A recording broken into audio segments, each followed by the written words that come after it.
मुझे कोई पूछे कि किसी भी परिवार की सबसे बड़ी ताकत क्या होती है, किसी भी परिवार की सबसे बड़ी अमीरी क्या होती है, किसी भी परिवार की सबसे बड़ी समृद्धि और संपन्नता क्या होती है, तो उस घर की आलीशान कोठी और आलीशान बंगले और घर के बाहर खड़ी हुई 4 रॉयल्स कारें या फिर घर की महिलाओं के शरीर में पहने हुए महंगे आभूषण उस परिवार की ताकत नहीं होती। अगर किसी भी परिवार की सबसे बड़ी ताकत होती है तो वो होती है उसके घर में रहने वाले अच्छे संस्कार।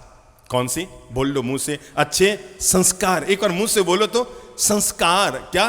संस्कार। अरे मेरे भाई, चलो हम प्रवचन की शुरुआत करें इससे पहले एक बात तो अपने दिल में घर कर लेते हैं, बाद में लाइए कार, उससे पहले लाइए संस्कार। बच्चों को बाद में दीजिए कार, पहले दीजिए संस्कार। और संस्कारों की इसलिए आदमी के लिए जरूरत होती है क्योंकि संस्कार ही होते हैं जो व्यक्ति का शुद्धिकरण करते हैं।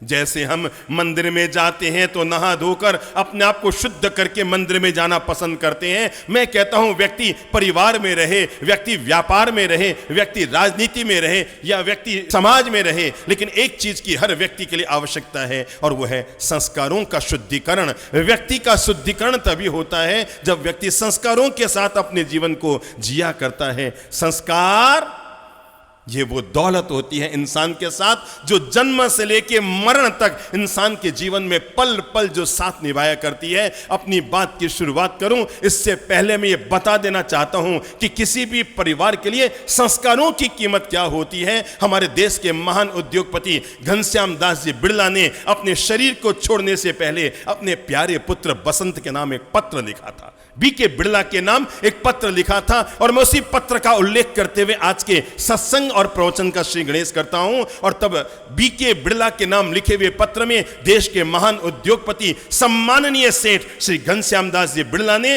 न केवल अपने पुत्र के नाम विश्व में जो जो खास चिट्ठियां लिखी गई है जो पूरी दुनिया के लिए आदर्श बन गई, घनश्याम दास बिड़ला का भी वही पत्र था।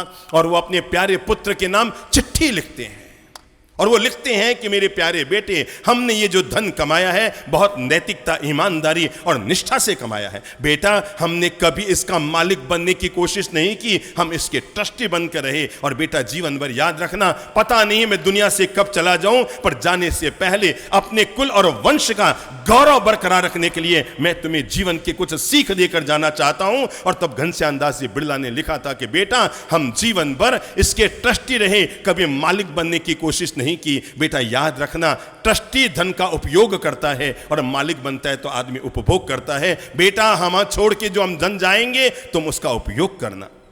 इतना ही नहीं, किसे कहते हैं अपने भविष्य के लिए महान विरासत लिखकर जाना। और कोई भी व्यक्ति अपने कुल और वंश में धन को पसंद नहीं करता। एक देश का सबसे बड़ा अमीर व्यक्ति अपने बेटे के नाम लिखकर जाता है और जिसमें साफ साफ झलक रहा है कि किसी भी वंश और परिवार के लिए धन की कीमत नहीं होती, रंग की कीमत नहीं होती, कुल की कीमत नहीं होती, परंपरा की कीमत नहीं होती। इससे भी बढ़कर कीमत क्या हो सकती है? तब वो अपने प्यारे पुत्र बसंत के नाम लिखकर जाते हैं कि मेरे प्यारे बेटे, इतना जरूर ध्यान रखना, ये जो हम धन छोड़कर जा रहे हैं इसका हमेशा अच्छे कार्यों में उपयोग करना, पवित्र कार्यों में उपयोग करना। और जिस दिन तुम्हें लगे कि हमारे वंश और कुल में ऐसी संतानें पैदा हो गई है जो हमारे धन का गलत उपयोग करने लग जाए, तो बेटा मेरे धन को कुएं में डालकर नष्ट कर देना, गरीबों में बांटकर खत्म कर देना, जो चाहे सो कर देना, पर गलत संस्कार वाले बच्चों के हाथ में हमारे धन को कभी मत सौंपना।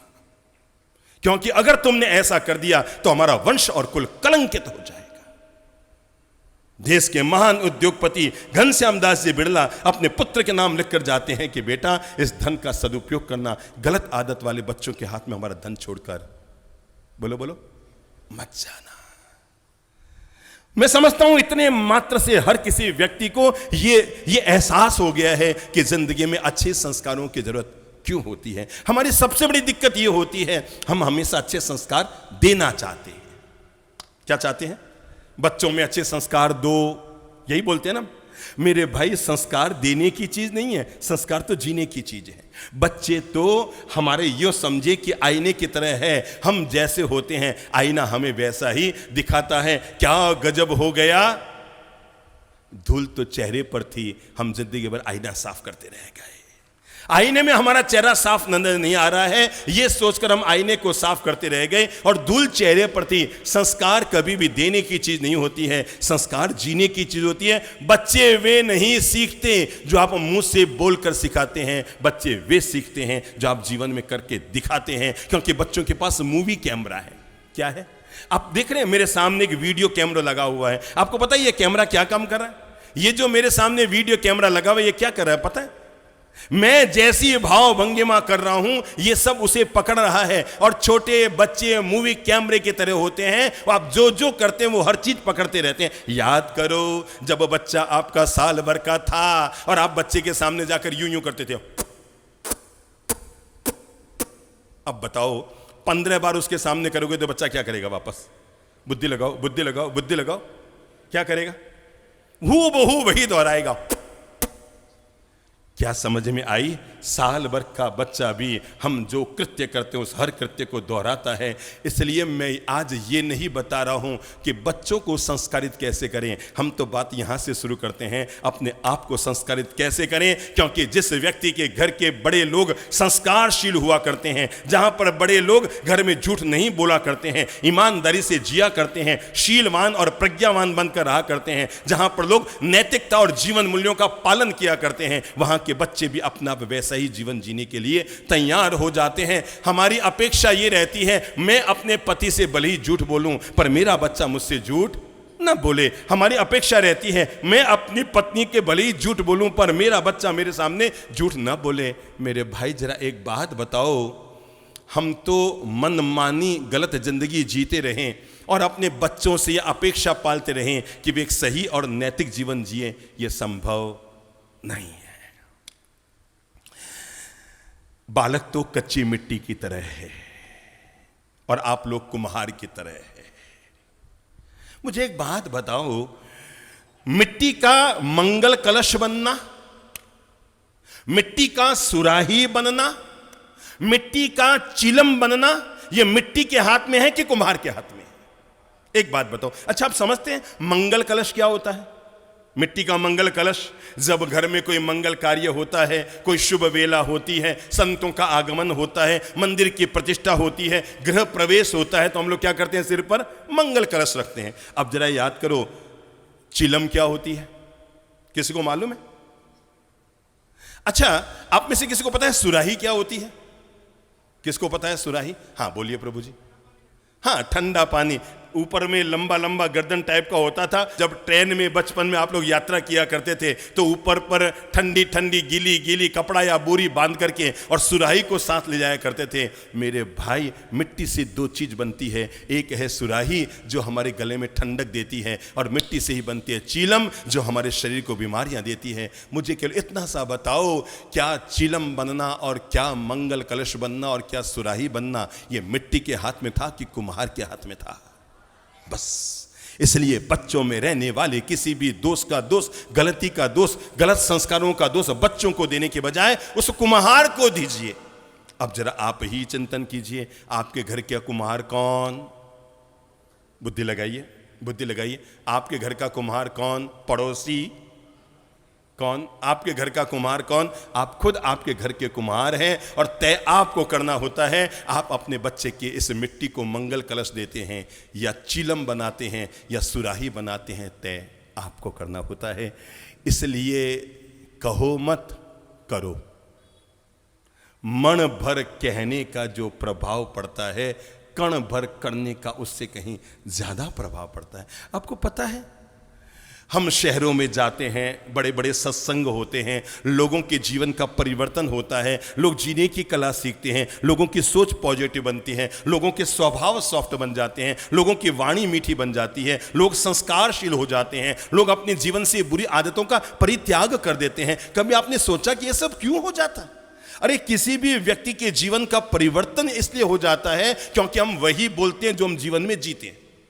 अगर हम कहते हैं कि माता पिता की सेवा करो तो हम इस दावे के साथ कहते हैं क्योंकि हमने खुद ने करने का सौभाग्य प्राप्त किया था। अरे मेरे भाई, अगर हमने जीवन में माता पिता की सेवा नहीं की होती तो हमारे माँ के प्रवचन दुनिया में लोकप्रिय न हो पाते। वाणी का लालित्य एक दिन टिकता है, 2 दिन टिकता है। इस पंडाल में न तो लड्डू मिल रहे हैं, न सिक्के मिल रहे हैं, न नारियल मिल रहे हैं, न गौतम प्रसादियां हो रही है, न कोई प्रभावना हो रही है, पर 55 दिन तक पंडाल भरा रहेगा। किसके बलबूते? क्योंकि यहां पर लोगों को जीने की कला मिल रही है।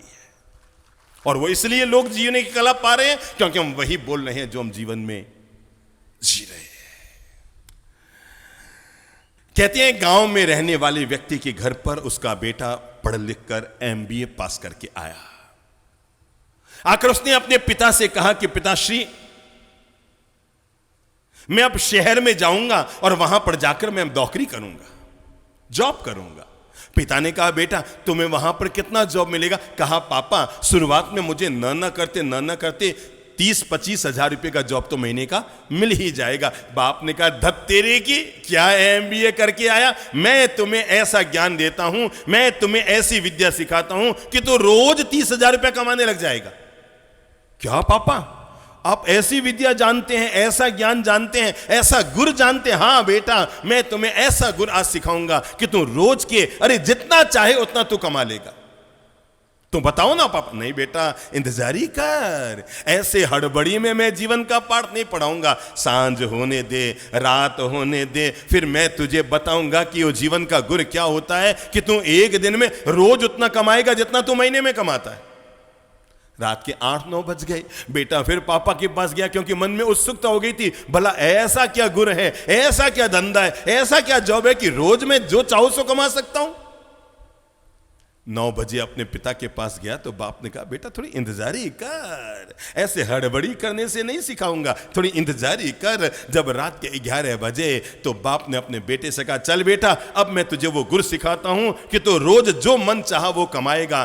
पिता ने एक थैला उठाया, थैले में एक प्लास लिया, थैले में एक संडासी ली, थैले में एक पाना लिया, थैले में 2-4 तार डाले, एक हथौड़ी ली और लेकर के थैला रवाना होने लगा। चल बेटा मैं तुझे सिखाता हूं जीवन का गुर। और चलते चलते चलते चलते पास के एक शहर में पहुंचे और शहर के बाहर ही एक आलीशान कोठी बनी हुई थी। रात के करीबन 12 बज चुके थे। पिता ने कहा बेटा रुक, अब मैं तुझे जीवन का वो गुर दूंगा कि तो जो चाहेगा मन चाह कमाएगा। और तब पिता एक पेड़ की ओट में जाकर बैठ गया और बेटे से कहा तू भी इधर पेड़ की ओट में अंधेरे में आकर बैठ जा। उसने कहा मतलब कि बेटा हड़बड़ी मत कर, धीरज रख, मैं तुझे अभी गुर सिखाता हूं जीवन में आगे बढ़ने का और कमाने का, तू धीरज धर। थोड़ा सा देख, ये जो घर में लाइटें जल रही है ना, ये लाइटें बुझ जाए फिर मैं तुझे सिखाता हूं जीवन का गुर। उसने कहा मतलब पापा क्या करने वाले हो? अरे बेटा धीरज धरना, अभी आधा ही घंटा बीतने दे, जैसे इस घर में अंधेरा होगा फिर मैं तुझे बताता हूं जीवन की कला क्या होती है। उसने कहा पापा मतलब मैं समझ रहा हूं अपन इस घर में चोरी करेंगे? हाँ बेटा चोरी करनी है, और मैंने तुझे पढ़ाया भी तो यहीं पर चोरियां कर करके रुपया इकट्ठा किया और मैं तुम्हें पढ़ने के लिए भेजा करता था, तभी तो तू पढ़ पाया। बेटा आधे घंटा इंतजारी कर, ये जो घर है ना इस घर में बड़ी गुंजाइश है। तो उसने कहा पापा एक बात बताओ, क्या इससे पहले भी आपने इस घर में चोरी की? अरे बेटा 18 साल से इसी घर में चोरियां कर रहा हूं। इस घर की जो महिलाएं हैं उनके पास इतना अनाप शनाप सोना है, इतनी अनाप शनाप चांदी और हीरे जवाहरात, उनको पता ही नहीं लगता कि घर में कुछ गायब हो गया। उसने कहा पापा लगभग कितनी बार आपने इस घर में चोरी की होगी? कहा बेटा न करते 15-20 बार तो मैंने चोरी कर ही ली है इस घर में, और भी तो घर है ना शहर में। उसने कहा पापा एक बात बताओ, जब आपने पहली बार इस घर में चोरी की थी 18 साल पहले, तब इस घर में अंधेरा था कि उजाला था? पिता ने कहा बेटा तब इस घर में उजाला था कि आज भी उजाला है। पापा एक बात बताओ, 18 साल पहले हमारे घर में अंधेरा था कि उजाला था? कहा बेटा हमारे घर में तब भी अंधेरा था और आज भी अंधेरा है। बेटे ने खड़े होते हुए पिता का हाथ पकड़ के कहा चलो पिताजी, मैं जिंदगी में उजालों के रास्ते पे चलना चाहता हूं, अंधेरों के रास्ते पे चलना नहीं चाहता। मैं जिंदगी में ऐसे किसी रास्ते पर चलना पसंद नहीं करूंगा जो रास्ता मुझे अंधेरी की तरफ लेकर जाए। चलो आओ ना, एक दिन बाप जी ने जिक्र किया था ना वो सांप सीढ़ी के खेल का, चलो वापस उसी सांप सीढ़ी के खेल में प्रवेश करते हैं। जरा देखो तो सही सांप सीढ़ी का खेल, चलो सामने लाओ तो। आप में से कौन कौन है जिन्होंने बचपन में सांप सीढ़ी का खेल खेला हुआ है? और वो हाथ में क्या रहता था उछालने के लिए, उसको क्या कहते थे? लुड्डो कहते थे ना, क्या कहते थे उसको? गोटी कहते थे। गोटी को उछाला जाता था, सांप सीढ़ी का खेल खेला जाता था। अब इतना सा बताओ सांप सीढ़ी के खेल में क्या होता था? सही रास्ते पर चलने वालों के लिए क्या काम आती थी? सीढ़ी। और गलत रास्तों पर चलने वालों के लिए सांप का मुंह काम आता था। बस खेल के देख लो, जिन्होंने नहीं खेला है वो आज खेल के देख लो कि जिंदगी में सही रास्ते पर जो लोग चलते हैं, जिंदगी का हर मुकाम उनके लिए सीढ़ी का काम करता है। यहां से वहां, वहां से वहां, वहां से वहां चढ़ता चला जाता है। लेकिन जो गलत रास्ते पर जिंदगी में चलते हुए आगे बढ़ते हैं ना, एक दिन ऐसा आता है कि उनके लिए सांप का मुंह खोले सामने खड़ा रहता है और ठेठ ऊपर तक पहुंचा हुआ इंसान वापस कहां आता है? नीचे आ जाता है। मेरे भाई, वे पिता मध्यम होते हैं जो अपने बच्चों के लिए खूब सारा धन छोड़कर जाते हैं। सुन रहे हैं मेरी बात को? कमर सीधी कर लो फिर से। वे पिता क्या होते हैं? मध्यम होते हैं जो अपने बच्चों के लिए खूब सारा धन छोड़कर जाते हैं। वे पिता अधम होते हैं जो बच्चों को जन्म देकर भाग्य के भरोसे छोड़ देते हैं। पर दुनिया में वे पिता उत्तम होते हैं जो बच्चों को जन्म देने के बाद उन्हें महान संस्कारों की दौलत दिया करते हैं। उन्हें वे महान संस्कारों की दौलत देते हैं कि जिससे आगे जाकर वे बच्चे हमारे राष्ट्र की धरोहर बन जाते हैं, उजाला करना शुरू कर देते हैं। मेरे भाई याद रखना, अगर आप सुंदर हैं तो दुनिया में 10% चलेंगे, अगर आप संपन्न हैं तो दुनिया में आप 20% चलेंगे, पर आप संस्कारशील और उत्तम गुणवान व्यक्ति हैं तो आप दुनिया में 100% चलेंगे। जहां जाएंगे आप दुनिया में वहां पर इज्जत पाएंगे और कामयाबी पाएंगे अगर आप सही रास्ते चले। दुनिया में सफलता का कोई शॉर्टकट नहीं होता, याद रखिएगा। दुनिया में सफलता का कोई शॉर्टकट नहीं होता, और जो लोग शॉर्टकट चला करते हैं आगे जाकर उनको ही सांप के मुंह में जाकर वापस जमीन पर आना पड़ता है। देखो, एक बच्चा 6 महीने का होता है। कितने महीने का? 6 महीने का एक बच्चा होता है, और 6 महीने का बच्चा यूं यूं यूं यूं यूं यूं यूं यूं हाथ पांव चलाता है। तो क्या होता है घर में? तब दादी कहती है, अरे देखो देखो देखो देखो देखो देखो, इनका गाल मारे पर गया है। बोलती है ना ऐसे, इनके गाल मारे पर गया है। और तब दादा क्या बोलते हैं? इसकी ठुड्डी मुझ पर गई है। और तब बुआ क्या बोलती है? इसके होठ मुझ पर गए हैं। और तब चाचा जी क्या बोलते हैं? इसकी आंखें मुझ पर गई है। बोलते हैं ना, होता है ना। जब बच्चा 6 महीने का होता है, यूं यूं पलने में हाथ पांव चलाता है, दादा कहते हैं क्या गया है? क्या गया? इसकी आंखें मुझ पर गई है। कैसे बताऊं मैं आपको? जब बच्चा 6 महीने का होता है, घर के सब लोग कहते हैं ये मुझ पर गया है, ये मुझ पर गया है। दादा कहते हैं मुझ पर गया है, दादी कहते हैं मुझ पर। आजकल तो दादा दादा वादा शब्द ही खत्म हो गए, ठीक है ना। आजकल नए नए शब्द पैदा हो गए हैं। दादा को क्या कहते हैं बच्चे आजकल? जोर से बोलो, जोर से बोलो ना। दादू। और चाचा को? हाँ बोलो बेटा, क्या कहते हैं? चाचा को चाचू। दादा को दादू कहने लग गए, चाचा को चाचू कहने लग गए, और जीजा जी को मैं नया शब्द लाया हूं। अभी मुंबई गया ना तो नया शब्द और वहां पैदा हो गया है। यहां वाले कहते हैं जीजू, वहां तो कल जू कहते हैं। जीजू का सरफन हो गया जू। दादा हो गए दद्दू, चाचा हो गए चच्चू। मेरे भाई, अपने बच्चों को संस्कार इस बात का दीजिए कि बेटा, ये जो घर के सबसे बड़े दादा है ना, ये घर के मालिक हैं, और इनको दद्दू दद्दू कहकर, दादू दादू कहकर इनका अपमान मत करो। मैं अमीर घरों में जाता हूँ ना, अभी मैं रायपुर में घर में था, मैंने देखा, हम बैठे थे और बच्चा यहाँ मेरे पास बैठा था, 5 साल का बच्चा, और दरवाजे पर दादाजी आ गए तो यूँ आए, दादू इधर आओ इधर आओ इधर आओ। मुझे लगा यार रामू को बुलाओ तो भी ऐसे नहीं आएगा, है ना। दादू इधर आओ इधर आओ। और खास बात देखो, बगल में उसकी मां बैठी है, वो टोक नहीं रही बेटा कि एक मालिक है, इनको दादू नहीं कहती है, रामू नहीं है, घर के दादाजी हैं। पास में उसका पिता बैठा है, वो भी नहीं कह रहा है। क्या गजब हो गया है। दादा दादू हो गए, चाचा क्या हो गए? चच्चू हो गए, और जीजा क्या हो गए? जीजू जू हो गए। हम जब अगली बार चतुर्मास करने के लिए अगर उदयपुर कभी आए ना, तो आप देख लेना, ये जो अभी तक लोग पापा बोलते हैं ना, ये पापा को अगर पप्पू ना कहने लग जाए तो मुझसे कह देना। मेरे पापाओं, समय रहते अगर आपने अपने बच्चे को यह संस्कार न दिए कि बेटा दादा को दद्दू, पता नहीं कहां कहां से उल्टे सीधे शब्द निकाल कर आए हैं। दादा हो गए दद्दू, मतलब शब्द देखो, दादाजी कहा करते थे, अपन क्या कहते थे, दादाजी, और दादाजी क्या हो गए। अच्छा फिर क्या समझो, दादाजी बड़े मन में खुश भी होते हैं जब वो दद्दू कहते हैं ना, दद्दू।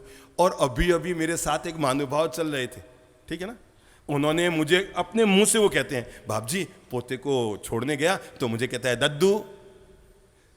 मैंने कहा अगर घर के बड़े समय रहते अपने बच्चों को संस्कार नहीं देंगे मेरे भाई, ये आप ये मत समझो कि आपके घर का विकास है, ये आपके घर और कुल का पतन है, ये आपके कुल और वंश का विकास नहीं है। मैं ये कहना चाहता हूं, कोई भी व्यक्ति अपने चेहरे के बलबूते नहीं चलता। बच्चा जब 6 महीने का होता है ना, तो दादा कहते हैं मुझ पर गया है, दादी कहते हैं मुझ पर गया है, बुआ कहती है मुझ पर गया है, पापा कहते हैं मुझ पर गया है, मम्मी कहती है मुझ पर गया है। एक दिन वक्त ऐसा आता है जब वही बच्चा 26 साल का होता है, किसी से छेड़खान करके आता है, झगड़ा करके आता है, लोग घर में उपालम देने के लिए आते हैं, तो पूरा घर इकट्ठा होकर पूछता है यह किस पे गया है। कुछ समझ में आया? 6 महीने का बच्चा अपने चेहरे के बलबूते चलेगा, पर 26 साल का बच्चा अपने चेहरे के बलबूते नहीं, बोलो बोलो बोलो बोलो, चरित्र के बलबूते चलेगा। हमारे देश को सोने की चिड़िया इसलिए नहीं कहा जाता था कि यहां पर अमीरी बहुत ज्यादा थी। मेरे भाई, मैंने जब आज से 50-60 साल 70 साल पुराने फोटो देखी है ना, तो मैंने उन चित्रों में केवल 2-4 शहर में जो नगर सेठ होते थे ना, उनको तो सजा धजा देखा है, बाकी आम इंसान तो आज से भी ज्यादा फटेहाल जिंदगी जीता था। अगर आप में जो वयोवृद्ध लोग हैं उनको याद होगा, आज से 70-60 साल पहले मनुष्य के पास इतनी सुविधाएं नहीं थी जितनी आज है। हमारे देश को सोने की चिड़िया इसलिए कहा जाता था क्योंकि इसके पास संस्कारों की दौलत थी। कहते हैं ना, जब स्वामी श्री विवेकानंद अमेरिका में गए थे, किसे कहते हैं भारत और भारत के संस्कारों की दौलत। जब स्वामी श्री विवेकानंद अमेरिका में गए थे और वहां पर उनके देदीप्यमान स्वरूप को देखकर जब एक अमेरिकन युवती उन पर मोहित हो गई और रात के समय जहां वो ठहरे हुए थे उनके पास जाती है और जाकर परिणय का अनुरोध करते हुए, अपने मन के भावों का अनुरोध करते हुए कहती है, स्वामी जी तुम बहुत सुंदर हो, मैं तुम्हें पसंद करता। क्या? स्वामी जी तुम बहुत सुंदर हो, मैं तुम्हें पसंद करता। और आगे अपनी बात बढ़ाते हुए कहती है, मैं चाहती हूं कि मुझे भी तेरे जैसा बेटा मुझे भी एक मिले। समझ गए उस महिला के भाव क्या थे? वो परिणय सूत्र में बनने आई थी, स्वामी विवेकानंद के साथ गलत भावना लेकर आई थी, उनसे परिणय का निवेदन करने आई थी और उसने कहा कि मैं चाहती हूं मुझे भी तुझ जैसा एक बेटा मिले। स्वामी विवेकानंद खड़े हो गए, उन्होंने कहा मैं तुम्हारी इच्छा जरूर पूरी करूंगा।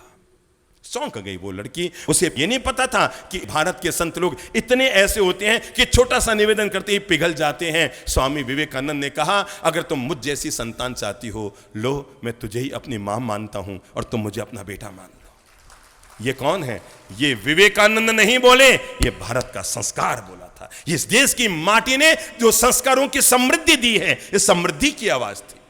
छत्रपति शिवाजी कहते हैं, जब मुगलों पर आक्रमण करने के बाद विजय का उत्सव मनाया जा रहा था छत्रपति शिवाजी के नगर में, तब वहां पर उनके कुछ सैनिक एक मुगल युवती को पकड़कर लाए थे, पिंजरे में डालकर लाए थे और लाकर के उन्होंने छत्रपति शिवाजी की राजसभा में उसको रखते हुए कहा, महाराज शिवाजी, हम आपके लिए इतना बेशकीमती तोहफा लेकर आए हैं, दुनिया की सबसे सुंदर महिला हम आपके लिए लेकर आए हैं। वो महिला भीतर ही भीतर कांप रही थी, मुस्लिम युवती थी और भीतर ही भीतर कांप रही थी, पता नहीं मेरे साथ क्या होगा, इस बड़ी राजसभा में मेरे साथ क्या सलूक किया जाएगा। छत्रपति शिवाजी खड़े हुए, उस युवती को पिंजरे से बाहर निकाला गया, उसके चेहरे पर रखे हुए कपड़े को ऊंचा किया गया और देखते ही छत्रपति शिवाजी ने कहा, वाह। क्या कहा? क्या कहा? क्या कहा? बोल लो मुंह से, वाह। वास्तव में मैंने पूरी जिंदगी में इतना सुंदर चेहरा कभी नहीं देखा। तुझे देखकर मेरे मन में आ रहा है, काश मैं तेरा बेटा होता तो मैं भी इतना ही सुंदर होता। ये भारत के संस्कार है मेरे भाई, ये शिवाजी नहीं बोल रहे, ये भारत की आत्मा बोल रही है। और मैं चाहता हूं कि हमारे देश की दौलत केवल जमीन जायदाद, केवल हीरे जवाहरात नहीं रहे हैं हमारे देश की दौलत। इसलिए आपको पता है, अरे विदेशी लुटेरे आए होंगे और देश को लूट लूट कर चले गए होंगे, लेकिन वे जाते समय यहां से धन दौलत जमीन जायदाद, जाते समय हीरे जवाहरात तो जरूर कब्जे में कर गए होंगे, लेकिन इस देश की माटी में फिर भी एक चीज बची रही, और जिसके कारण यह भारत हमेशा भारत बना रहा, और वह हमारे संस्कारों की दौलत हमेशा बची हुई रही। और आज मैं जिन संस्कारों की बात कर रहा हूं, मैं चाहता हूं हर व्यक्ति में यह संस्कार जरूर हो। मेरे भाई, हम गौरव करते हैं लव कुश जैसे बालकों पर, हम गौरव करते हैं ध्रुव और प्रहलाद जैसे बालकों पर, हम गौरव करते हैं अति मुक्तक जैसे बालकों पर, जिन्होंने बचपन में ही अपने जीवन में उन उत्तम संस्कारों को हासिल कर लिया था, जिसके चलते वे भारत की अनमोल धरोहर बन गए। यूं तो दुनिया में 16 संस्कार कहे जाते हैं, मालूम है ना आपको? कौन कौन से संस्कार है मालूम है किसी को? 16 संस्कार। भारत वो परंपरा है, यहां पर जन्म को केवल जन्म नहीं कहते, विवाह को केवल विवाह नहीं कहते, गर्भ को केवल गर्भ नहीं कहते, और मृत्यु को केवल मृत्यु नहीं कहते। इस देश की माटी के धरोहर में जन्म को भी जन्म का संस्कार कहते हैं। इसलिए आपको मालूम है, किसी भी व्यक्ति के जीवन में पहला संस्कार होता है गर्भाधान संस्कार। कौन सा संस्कार? जो 16 संस्कार हमारी देश की माटी में सनातन संस्कृति ने दिए हैं, उनमें पहला संस्कार है गर्भाधान संस्कार। जन्म भी एक संस्कार है, नामकरण भी एक संस्कार है, यज्ञोपवीत भी एक संस्कार है, विवाह भी एक संस्कार है। और मेरे भाई याद करो, जब हमारी मृत्यु होती है तब भी उसका नामकरण संस्कार ही कहा जाता है। जरा बताएंगे, मृत्यु होने के बाद शमशान में आदमी का क्या होता है? बोलो बोलो बोलो बोलो बोलो बोलो। वो 16वां संस्कार होता है, जिसे हम 16वां संस्कार नहीं कहते, जिसे हम अंतिम संस्कार कहते हैं, पर वो भी संस्कार के रूप में रहा है। यहां तो जन्म को भी महोत्सव माना गया, और यहां पर मृत्यु को भी।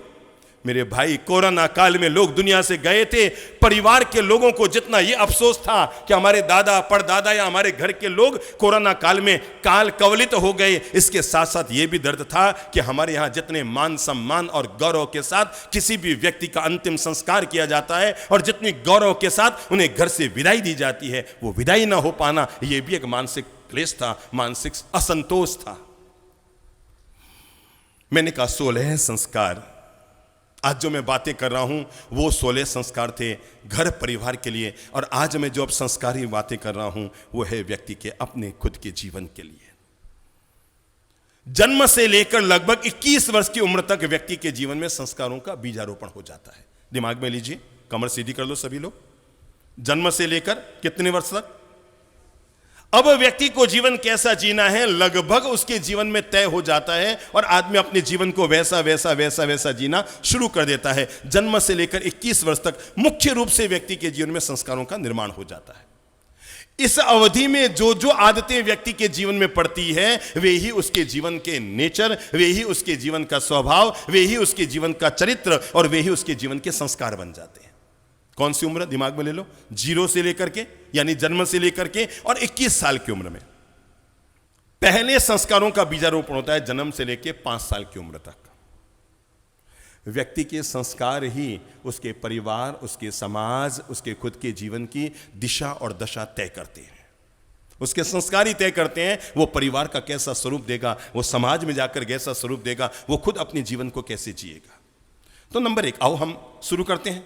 बच्चा जन्म गया है, मां के पेट से बाहर आ गया है, आओ हम यहीं से संस्कारों की शुरुआत करते हैं, और पहला उम्र का भाग लाते हैं। हम इसे 4 भाग में बांट रहे हैं। 0 से लेकर 21 साल की उम्र को हम 4 भाग में बांटते हैं। पहला है 0 से कितने वर्ष?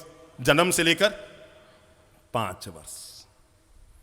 मैंने कहा जन्म से, पर हम जिस देश में पैदा हुए हैं यहाँ गर्भ से ही संस्कारोपण करना शुरू कर देते हैं। इसलिए अच्छा लगता है जब कुछ बहनें आकर कहती हैं, बाप जी डिलीवरी का समय होने वाला है, मैं 6 महीने से हूँ, 7 महीने से हूँ, 8 महीने से हूँ। लोग अब भी और पहले भी हमारी बहनें धर्म की किताबों को पढ़ती थी, अच्छे पवित्र शास्त्रों को पढ़ती है, कल्पसूत्र जैसे आगम को पढ़ती है, गीता जैसे महान शास्त्रों को पढ़ती है, महापुरुषों के जीवन चरित्र को पढ़ती है। क्यों? क्योंकि यहीं से उसके जीवन में संस्कारों का बीजारोपण खून के साथ, भावनाओं के साथ, सोच के साथ होना शुरू हो जाता है। मां के पेट में रहते रहते ही बच्चे का केवल गर्भाधान संस्कार नहीं होता, शुभ संस्कारों के निर्माण की भी कार्रवाई शुरू हो जाती है। इसलिए दुनिया में एक ही प्रेम है जो जन्म से पहले शुरू होता है, वो होता है मां का प्रेम, जो जन्म से 9 महीने पहले इंसान के जीवन में शुरू हो जाता है।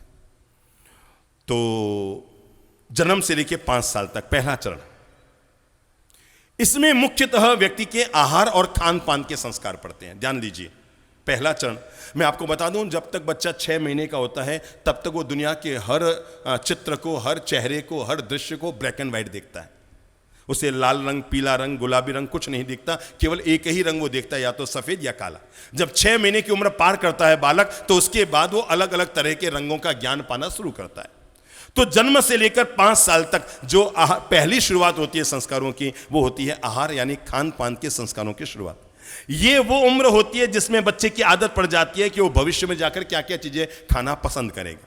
ये वो उम्र होती है जिसमें व्यक्ति के खाने की आदतें पड़ जाती है, क्योंकि जैसा उसका खान पान होता है वैसे उसके सोच और विचार बनते हैं। इसलिए इस उम्र में बच्चे के खान पान के प्रति आप बहुत ज्यादा सावधान रहें। ज्यादा तली हुई चीजें न खिलाएं, ज्यादा मीठी चीजें न खिलाएं, ज्यादा तामसिक चीजें न खिलाएं। अगर 0 से लेकर 5 साल की उम्र तक बच्चे के खान पान के प्रति घर के लोग सजग हो जाए तो बच्चा जीवन भर अपने खाने के संस्कार वही पाल लेता है। अगर आपने उसे इस उम्र में बहुत ज्यादा चटनी, बहुत ज्यादा नमकीन, बहुत ज्यादा चटपटे, बहुत ज्यादा मीठे चीजें खाने की आदत डाल दी है, अगर आपने हर चीज के साथ बच्चा खा नहीं रहा है, आपने वो टमाटर का सॉस मिलाना शुरू कर दिया है, अब धीरे धीरे उसकी आदत भी पड़ जाएगी। आप देखेंगे बच्चे को आप कोई भी चीज दो, पहले कहेंगे पहले सॉस डालो, क्योंकि आपने जन्म से 5 साल की उम्र में खाने पीने की जो जो आदतें उसके जीवन में डाल दी। वो खा नहीं रहा था, आपने सॉस लगा दिया, वो खा नहीं रहा था, आपने टीवी चला दी। ये सब आदतें वो काम करेगी कि जिसके चलते जीवन भर तक खान पान के संस्कारों का जो बीजारोपण होता है वो जन्म से 5 साल तक हो जाता है। दूसरा चरण होता है 6 से 10 साल के बीच का। ये वो चरण होता है जिसमें व्यक्ति शुभ और अशुभ इन दोनों ही आदतों का मालिक बनना शुरू हो जाता है। जितनी आप अच्छी आदतें अपने बच्चे में डालना चाहते हैं, जितने अच्छे बीजारोपण आप अपने बच्चे में करना चाहते हैं, जितने अच्छे विचारों को आप जीवन में डालना चाहते हैं, जितनी अच्छी बातें आप बच्चे को सिखाना चाहते हैं, ये वो उम्र होती है जब वो आपके अंतर्गत बच्चा होता है और आप जो जो सिखाएंगे पास में बैठकर वो सीखना शुरू कर देता है। क्योंकि इसके बाद तो बच्चा अपने आप को बड़ों से ज्यादा समझदार समझना शुरू कर देता है। जब इसके बाद उम्र पार करता है तो 6 से लेकर 10 और 11 साल की जो उम्र है, इस उम्र तक आप ये बात का विवेक रखें कि मैं अपने बच्चों को अच्छे विचारों का बीजारोपण कैसे करूं। शाम को बैठ गए 2 मिनट कुछ अच्छी बातें, अरे और कुछ आपको ज्ञान नहीं है, हमारी किताबें ले लो, कोई भी पन्ना खोल लो, उसको पढ़ लो और पढ़ने के बाद 4 अच्छी बातें।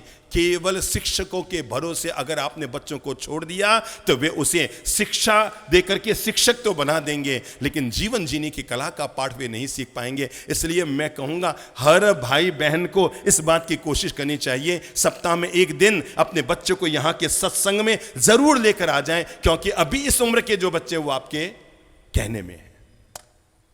समझ गए ना? जब वो 18 साल का हो जाएगा फिर आपके कहने में रहेगा कि नहीं रहेगा आपको खुद को ही पता नहीं है। आप कहेंगे मम्मी मैं नहीं चलता, मम्मी मुझसे नहीं होता। पर ये एक उम्र है जब बच्चे माता पिता के कहे का अनुसरण करना शुरू कर देते हैं। उस समय घर का माहौल बहुत शुद्ध रखा करें। अगर आप पति पत्नी को झगड़ना भी है ना, बच्चों के सामने मत झगड़िए प्लीज। आप ये मत सोचे तो घर के ही हैं, इनके सामने आराम से झगड़ो ना, इनके सामने आराम से। नहीं नहीं नहीं नहीं, आपकी हर लड़ाई, आपका हर शब्द, आपका हर व्यवहार उनके भीतर बीजारोपण कर रहा है। आप तो पति से बच्चे से जड़ से कहते बेटा पापा को मत बताना, ठीक है ना, ले 5 रुपये ले आइसक्रीम खा के आ जा, कुल्फी खा के आ जा, ले 5 रुपये ले टॉफी खा। भूल चूक करी गलती मत कीजिए। आपको लगता है कि बेटा पापा को मत बताना, मैं कैसे कहूँ, हू बहू यही काम आपके पति कर रहे हैं जो कहते हैं बेटा मम्मी को मत बताना। बच्चा समझ जाता है मैंने बोला सच तो मिली पिटाई और मम्मी ने बोला झूठ तो मिली मिठाई, मैं अब कल से क्या करूँ? बोलो बोलो बोलो बोलो। मैंने बोला सच तो मुझे मिली पिटाई और मम्मी ने बोला झूठ तो खाने को क्या मिली? मिठाई। तो कल बच्चा क्या करेगा? भूल चूक कर ये जो उम्र है, अगर आपके घर में 6 से लेकर 11 साल तक के बच्चे हैं तो आप अपनी जीवन शैली को बिल्कुल ठीक कर लीजिए। पति पत्नी को झगड़ना भी है ना, तो जैसे बेडरूम में और काम करने के लिए जाते हैं वैसे ही झगड़ने के लिए कहो नहीं नहीं नहीं अभी नहीं, अभी घर में बच्चे हैं, बाहर जाएंगे फिर अपन झगड़ेंगे। चिल्लाना है बाद में करेंगे, होल्ला करना है बाद में करेंगे। मैं कहता हूं अगर किसी भी प्रकार का कार्य करो अपने हर कार्य को, क्योंकि यही वो उम्र है जब बच्चे की आंखें मूवी कैमरा बन जाती है। क्या बन जाती है? वीडियो रिकॉर्डिंग करनी वो हर चीज को शुरू करती है। आपको पता ही नहीं, आप समझते हो ना समझे कुछ समझता नहीं, वो हर चीज समझ रहा है और आपकी हर अच्छी और बुरी आदत को वो पकड़ रहा है और वही अच्छी और बुरी आदत उसके जीवन का धीरे धीरे हिस्सा बन रही है। ये जो है ना, आपके जीवन की हर अच्छी और बुरी आदत आपके जीवन का हिस्सा बन रही है, सावधान रहें। क्या कहा मैंने? 6 से 10 साल की उम्र के बच्चे अगर आपके घर में हैं, प्लीज हाथ जोड़कर आज संकल्प कर लो, मैं इस दौरान बहुत शुद्ध जीवन जीऊंगा, सात्विक जीवन जीऊंगा, निर्मल जीवन जीने की कोशिश करूंगा, बहुत पवित्र जीवन जीने की कोशिश करूंगा, हर शब्द को बहुत शालीनता से बोलूंगा, सम्मानपूर्वक भाषा का उपयोग करूंगा, पति पत्नी के रिश्तों में भी मैं बहुत ज्यादा माधुर्य और बहुत ज्यादा निर्मलता रखने की कोशिश करूंगा। क्योंकि बच्चे के पास मूवी कैमरा है, वो बोल नहीं रहा है, वो कह नहीं रहा है, वो अभिव्यक्ति नहीं कर रहा है, वो प्रत्युत्तर नहीं दे रहा है, पर वो हर चीज को पकड़ रहा है। यहीं से उसके जीवन में संस्कारों का बीजारोपण हो रहा है। आप सोचते हैं मेरा बच्चा गुस्सा करने लग गया, मेरा बच्चा हमारे घर में झूठ बोलने लग गया। मेरे भाई, पड़ोसियों का रोल नहीं, इसमें आपके अपने घर वालों का रोल है। हाँ, तीसरा जो चरण होता है बच्चे के लिए, वो होता है 11 साल से लेकर 16 साल की उम्र का। यहां पर बच्चे का बौद्धिक स्तर जो है ना, वो ऊंचा उठना शुरू हो रहा है। अब बच्चा शिक्षा और ज्ञान के बारे में गंभीर हो रहा है, वो अपने कैरियर के बारे में सजग हो रहा है, वो जीवन में सफलता पाने के लिए चिंतातुर हो रहा है। अब वो सोच रहा है मैं क्या क्या करूंगा जीवन में, मैं ऐसे आगे बढ़ जाऊंगा, मैं ऐसे आगे बढ़ जाऊंगा, मैं बड़ा होऊंगा, मैं ऐसी कार खरीदूंगा, मैं ऐसा करूंगा, मैं अब उसके सपने बनने शुरू हो रहे हैं। ये जो 11 से 16 साल की उम्र होती है ना, बच्चे तब सपने संजोने शुरू करता है और वे ही सपने उसके भविष्य का आधार बन जाते हैं। इसलिए बहुत विवेकपूर्वक बच्चे के पास बैठकर, केवल बच्चे को सुविधाएं मत दीजिए, पास में बैठकर उसे ये बीजारोपण देने की कोशिश कीजिए और उसके जीवन का संबल बनकर, बेटा तू ये पढ़ना चाहता है, हम तुम्हारे साथ हैं, बेटा तू ये बढ़ना चाहता है, हम तुम्हारे साथ हैं। क्योंकि ये जो उम्र है, इस उम्र में बच्चा अपने शिक्षा के प्रति, जब वो 5 साल का था तब तो रोता रोता स्कूल गया था, पर अब वह जब स्कूल जा रहा है बहुत तन्मयता से स्कूल जा रहा है, क्योंकि उसको पता है उसे अपने जीवन का निर्माण करना है, उसे अपना भविष्य बनाना है। अब वो सपने लेता है, मैं बड़ा होकर कलेक्टर बनूंगा, मैं बड़ा होकर डॉक्टर बनूंगा, मैं बड़ा होकर इंजीनियर बनूंगा, मैं ये बनूंगा, मैं वो बनूंगा। अब वो एक सपने लेना शुरू कर रहा है, अपने जीवन के बारे में भविष्य की चिंता करना शुरू कर रहा है। मैं बड़ा होकर ये करूंगा, वो करूंगा, वो ये करूंगा, वैसा करूंगा। उसके भीतर इस तरह की सोच हो जाती है। हाँ, अब एक और नया परिवर्तन, मैंने कहा ना 21 साल तक बच्चे के जीवन में संस्कारों का बीजारोपण होता है। पहला जन्म से लेके 5 साल तक क्या सावधानी रखें? खान पान की बहुत सावधानी रखें, क्योंकि ये जो आदत शरीर में पड़ जाती है वो जीवन भर फिर वैसी वैसी आदतें उसकी चलती रहती है। नंबर 2, 6 साल से लेकर बोलो 11 साल की उम्र तक यहां पर आकर बच्चा मूवी कैमरा बन जाता है। वो आपके हर कृत्य और हर कर्म को पकड़ता है और उसे ही वैसे ही जीवन जीना शुरू करता है। और नंबर 3 चरण है 11 साल से लेकर 16 साल तक, यहां पर बच्चे अपनी खुद की योजना बनाना शुरू करता है। मैं ऐसा करूंगा, मैं वैसा करूंगा, उसके सपने बनने शुरू होते हैं। मैं भी बड़ा होऊंगा ना, मैं भी ऐसी कार खरीदूंगा, मैं भी ऐसा होऊंगा ना, मैं भी ऐसा खरीदूंगा। तब आप उसके भीतर पॉजिटिविटी दीजिए। अब आप उसे सकारात्मकता दीजिए। ये मत कहो बेटा तू नहीं कर पाएगा, काहे को फालतू, तू कलेक्टर नहीं बन पाएगा, क्यों फालतू, नहीं। उसके भीतर ऊर्जा भरिए, उसको प्रोत्साहन दीजिए। और 4 लोगों के बीच जब भी बोले ना, भूल चूक कर मत बोलिए मेरा बेटा पढ़ता नहीं है, बाप जी दिन भर ये करता है, ये करता, नहीं, जब भी दे, क्योंकि यही वह वक्त है जिस बच्चे को अगर आप प्रोत्साहन इस समय देना शुरू कर देंगे तो आपके प्रोत्साहन की भाषा को पाकर बच्चा अपना कैरियर निर्माण करना शुरू कर देगा। 4 लोगों के बीच जरूर कहिए मेरा बेटा पढ़ने में बहुत अच्छा है, बाप जी मेरी बिटिया है ना, अरे बहुत अच्छा रिजल्ट लाती है, बहुत पढ़ने में तेज है। उसके 4 लोगों के बीच में जरूर तारीफ कीजिए। अगर आप 4 लोगों के बीच कहते हैं पढ़ता ही नहीं है, ये पढ़ता ही नहीं है, ये पढ़ता ही नहीं है, अब बताओ बच्चे के दिमाग में क्या आ जाएगा? मम्मी कहती है पढ़ता ही नहीं है, चलो पढ़ेंगे नहीं, जाओ। कहती तो ये पढ़ेंगे नहीं। पर आप अगर वो नहीं भी पढ़ता है, पर प्रोत्साहन, बच्चों को एक चीज बार बार देते रहिए और वह प्रोत्साहन का पुरस्कार। नहीं तू बनेगा, नहीं तू चलेगा, नहीं तू बनेगा। कभी भी हतोत्साहित मत कीजिए। जैसे समझो घर में बहू आई है, खाना बनाया है पहली बार उसने, ठीक है ना, अब उसने खमण बनाई। अब आपको तो खमण बनाते बनाते 30 साल हो गए, अब उसने पहली बार येलो खमण बनाया है। अब वो खमण बनाया है और वो उसका नियम है 15 मिनट तक या 12 मिनट तक उसको कुकर में या भाप में रखना। उसने रख दिया, ये सोच करके आधे घंटा रख देती हूं अच्छा पक जाएगा, आधे घंटा रखा और वो चिपट गया, वो वापस दब गया। अब आपके सामने थाली में खमण आए, पहला विकल्प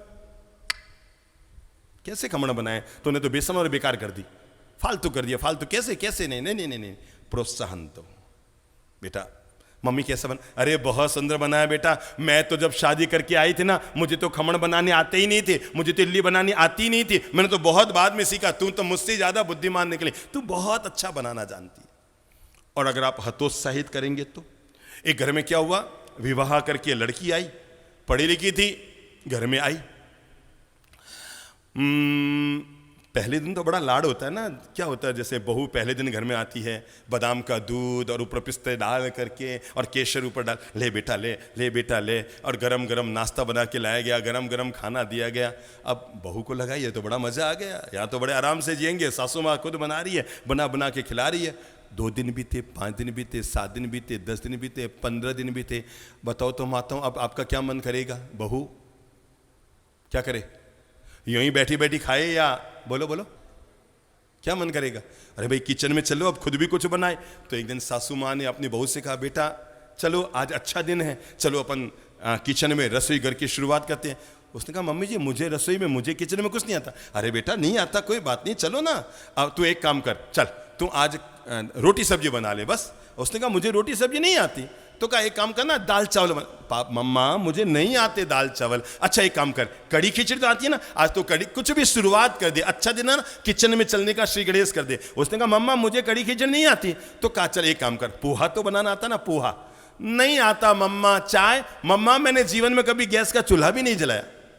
तो उसने कहा, यार तू शादी से पहले रोज आधा आधा घंटा मुझसे बात करती थी, तूने कभी कहा ही नहीं, ये बात तो जिक्र भी नहीं किया। उसने कहा, मम्मा मैंने सोचा था आपको सरप्राइज दूंगी। ठीक है, तो ऐसे प्राइज और सरप्राइज तो काम नहीं आएंगे ना जिंदगी में। हमारी बात जीवन भर याद रखिएगा, हर मां को अपनी बेटी के साथ सास बनकर रहना चाहिए। बोल लो बहनों, कमर सीधी करो, काम की बात बता रहा हूं। हर मां को क्या करना चाहिए? अपनी बेटी के साथ सास की भूमिका अदा करनी चाहिए, ताकि आपकी बेटी 100% परफेक्ट तैयार हो जाए और ससुराल से कभी उपालम न आए। और हर सासू माँ को अपनी बहू के साथ माँ की भूमिका अदा करनी चाहिए, ताकि उसके लाड़ प्यार दुलार में कभी कमी ना रह जाए। अपनी बेटी को इतना परफेक्ट तैयार कर दो ताकि सास की भूमिका अदा करके उसको परफेक्ट तैयार कर सको। और मैं दूसरी बात कहूंगा, अपनी बहू के साथ कौन सी भूमिका अदा करो? बोलो बोलो बोलो, हैं? मां की भूमिका अदा करो, ताकि उसके लाड़ प्यार दुलार में कमी ना आए। मैंने कहा 11 से लेकर 16 साल के जो बच्चे की उम्र होती है, वो होती है उसके कैरियर निर्माण के लिए। अब वो चिंतित होना शुरू होता है। हाँ सावधान, अब ये जो अगली उम्र आ रही है, ये बच्चों को खुद को सावधान रहने की उम्र है, और वो है लगभग 17 साल से लेकर के 21 और 22 साल की जो उम्र होती है, इसमें शरीर में रासायनिक परिवर्तन होना शुरू होता है। तब उसकी बुद्धि घूमती है, माथा घूमता है, इधर उधर खोपड़ी भागती है। तब वो केवल पढ़ाई के लिए कॉलेज और स्कूल नहीं जाता, कुछ और चीजों का खुरापात है, कुछ और बातों की खुरापात उसके जीवन में शुरू हो जाती है। इस समय में माँ बाप को भी बहुत सावधानी रखनी चाहिए, और उस बच्चे को भी बहुत सावधानी रखनी चाहिए, क्योंकि छोटा सा पांव फिसला कि जिंदगी धरातल में चली गई। छोटा सा पांव फिसला और जिंदगी डूबने की नौबत आ गई। ये वो उम्र होती है जहां पर घर के लोगों को चाहिए कि उन बच्चों को किसके साथ रखें? घर के बड़े बुजुर्गों के साथ। सावधान, अगर आपका बेटी या बेटा 16 से 22 साल के बीच के हैं, तो उस समय आप ज़्यादा से ज़्यादा उनको बड़े बुजुर्गों के साथ रखिए। ज़्यादा से ज़्यादा कोशिश कीजिए उन्हें पवित्र वाणी, संतों की वाणी, किसी ज्ञानी जन के संपर्क में रखने की कोशिश कीजिए, क्योंकि ये वो समय होता है जो संस्कारों का मुख्य भूमिका यहाँ पर व्यक्ति के जीवन में शुरू हो जाती है। यही वे संस्कार बनते हैं जो अब उसके जीवन के जीने की कला बन जाते हैं। जन्म से लेके 21 साल तक की उम्र के ये जो संस्कारों की धारा होती है, यही संस्कार उसके चरित्र का निर्माण करते हैं, यही संस्कार उसके व्यक्तित्व का निर्माण करते हैं, यही संस्कार उसके जीवन का निर्माण करते हैं। वो समाज में कैसे रहेगा, व्यापार में कैसे रहेगा, राष्ट्र में कैसे रहेगा, परिवार में कैसे रहेगा, मित्रों में कैसे रहेगा, किस तरह के मित्र अपने जीवन में बनाएगा, ये सब बातें इसी उम्र में आकर के तय हो जाती है। आओ, मैंने कहा 7 संस्कार बच्चों को कौन कौन से दिए जाएं। पहली बात तो आपको समझ में आ ही गई होगी कि बच्चों को संस्कार देने के लिए ज़रूरी है हम सब लोगों को भी संस्कारशील होना होगा। बोल लो, हम सब लोगों को भी संस्कारशील होना होगा। तो पहली बात दिमाग में घर कर लो, बाद में दीजिए बच्चों को कार, पहले दीजिए उत्तम संस्कार। बोल लो सभी लोग, बाद में दीजिए बच्चों को कार, पहले दीजिए उत्तम संस्कार। हमारी कार, दुनिया में कई तरह की कारें होती हैं, आपको पता है। हम जहाँ चातुर्मास करते हैं ना, बड़े बड़े मैदानों में हजारों लोग आते हैं। हमारे यहाँ लड्डू, पेड़े, ये सिक्के, ये मिठाइयाँ, ये प्रसादियाँ, ये जिम्मेवारियाँ, ये नारियल कभी ज़िंदगी में नहीं बंटे। हम तो क्या करते हैं, अपने प्रवचन में एक ही चीज़ की प्रभावना करते हैं, और वो है जितने लोग सत्संग में आते हैं ना, उन सभी लोगों को एक एक कार गिफ्ट दिला देते हैं। क्या दिला देते हैं? कार। आपको भी मिलेगी, घबराना मत, नियमित आते रहना। जिस दिन ये प्रवचन माला पूरी होगी, सब लोगों को एक बेशकीमती उपहार, बेशकीमती प्रभावना मिलने वाली है, और वो है कार। और वो कार मारुति की नहीं, एम्बेसडर की नहीं है, वो कार और किसी कंपनी की नहीं, वो कार है चंद्रप्रभ महाराज की कंपनी की, ललित प्रभ महाराज की कंपनी की, और उस कार का नाम है संस्कार की कार। क्या नाम है? बोल लो, कौन सी कार? चलो सब बोलते हैं, हमारी कार संस्कार, हमारी कार। ऐसे लटक के बोलोगे, हमारी कार संस्कार। चार्ज करो पहले, मोबाइल भले डिस्चार्ज हो, पर हमारी जिंदगी हमेशा। चलो एक बार बोलो ना, हमारी कार, कोई हाथ नीचे न रह जाए। हमारी कार, हमारी कार, हमारी कार। और जब हमने तय कर लिया है हमारी कार संस्कार, तो मानकर चलो ये कार ही हमारे घर परिवार के जीवन का निर्माण करेगी। अगर आपके बच्चे ने जिद की, पापा मुझे कार दिलाओ, और अगर आपने कार न दिलाई, वो 5 दिन रोएगा, पर आपने संस्कार न दिलाए तो आप जीवन भर रोएंगे। लिख लेना मेरी बात। अगर आपने कार न दिलाई तो आपका जवान बेटा 5 दिन रोएगा, नाराज होकर बैठ जाएगा, पापा मुझे आपने कार नहीं दिलाई, पापा मुझे कार नहीं दिलाई। पर अगर संस्कार न दिलाए तो आने वाले कल को वह आपके सामने ही मुसीबत बनकर खड़ी हो जाएगा। खूब लाड़ प्यार दीजिए। आओ बच्चों को कैसे बनाएं, मां के पेट में से तो बनकर आ गए, बच्चों को कैसे बनाएं। चलो पहले सभी लोग कुम्हार बनते हैं। अब कुम्हार बनने के लिए पहला क्या करना पड़ेगा? मिट्टी को रौंदो, लाओ, हाथ हिलाओ, ऐसे बैठे मत रहो मुर्दे मन की तरह, हाथ चलाओ। पहले मिट्टी को रौंदते हैं। अब क्या करेंगे? किसको चलाएंगे? चलो चलो घुमाओ ना, जोर से बोलो। मनाना है, अब हमें बनाना है। मंगल कलश बनती है या सुराही बनती है कि चिलम बनती है, चलो यहीं से काम शुरू करते हैं। अब क्या चलाएंगे? बेटा बताएंगे कुम्हार क्या करता है मिट्टी को रौंदने के बाद? हैं? चाक चलाता है। चलो अब चाक चलाएंगे। अब वो क्या काम करता है कि मिट्टी का लोदा लेता है, मिट्टी का पूरा लौंदा लिया और लेकर के उस पर डालता है। बुद्धि लगाओ, वो क्या करता है? उसको घुमा रहा है।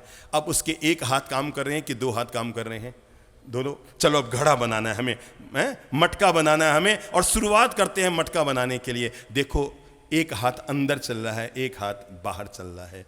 बुद्धि इतनी सी लगाओ, अंदर का हाथ क्या काम कर रहा है और बाहर का हाथ क्या काम कर रहा है। सोचो सोचो सोचो। अंदर का काम सहलाने का हो रहा है, अंदर का हाथ सहलाने का काम कर रहा है, और बाहर का हाथ क्या? उसको आकार देने की कोशिश कर रहा है। कुम्हार की भूमिका अदा करो। समझ गए ना? किसकी भूमिका? कुम्हार की भूमिका अदा करो। एक हाथ अंदर सहला रहा है, दूसरा हाथ उसको आकार दे रहा है। उसको इस बात का बोध दिए रखो, बेटा लाड़ प्यार में खूब जिएंगे, पर अनुशासन और व्यवस्था के नाम पर कोई तरह का हम समझौता नहीं करेंगे। मैं आपको कैसे बताऊं, देश के एक बहुत बड़े हार्ट स्पेशलिस्ट हमारे पास जोधपुर में आने वाले थे। सूचना आई, बाप जी मैं आपके दर्शन करने के लिए, मैं, मेरी पत्नी और दोनों बच्चे आ रहे हैं। बच्चों की उम्र होगी कोई, एक बच्चा है करीबन 12-13 साल का और एक बच्चा है 14-15 साल का। योजना बनी थी कि हम 3 दिन पहले उदयपुर रुकेंगे 2 दिन, और उसके बाद यहां से जोधपुर आएंगे। एक यहां पर पानी की झील में एक होटल है ना, क्या नाम है उसका? लेक पैलेस, वो वहीं ठहरे थे। संयोग के बाद वो डॉक्टर थे, उनकी जो पत्नी थी, उनकी थोड़ी सी दूर की मौसी यहीं उदयपुर में रहती थी। मैं सच्ची घटना लाइव कर रहा हूं। उनकी थोड़ी सी दूर की मौसी मतलब मां के मौसी की बेटी, ऐसे समझ लो।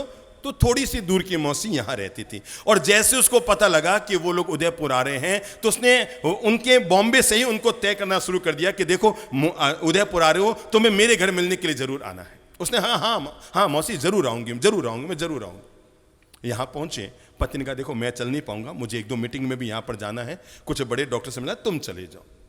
अब उनको लेने के लिए कार आ गई।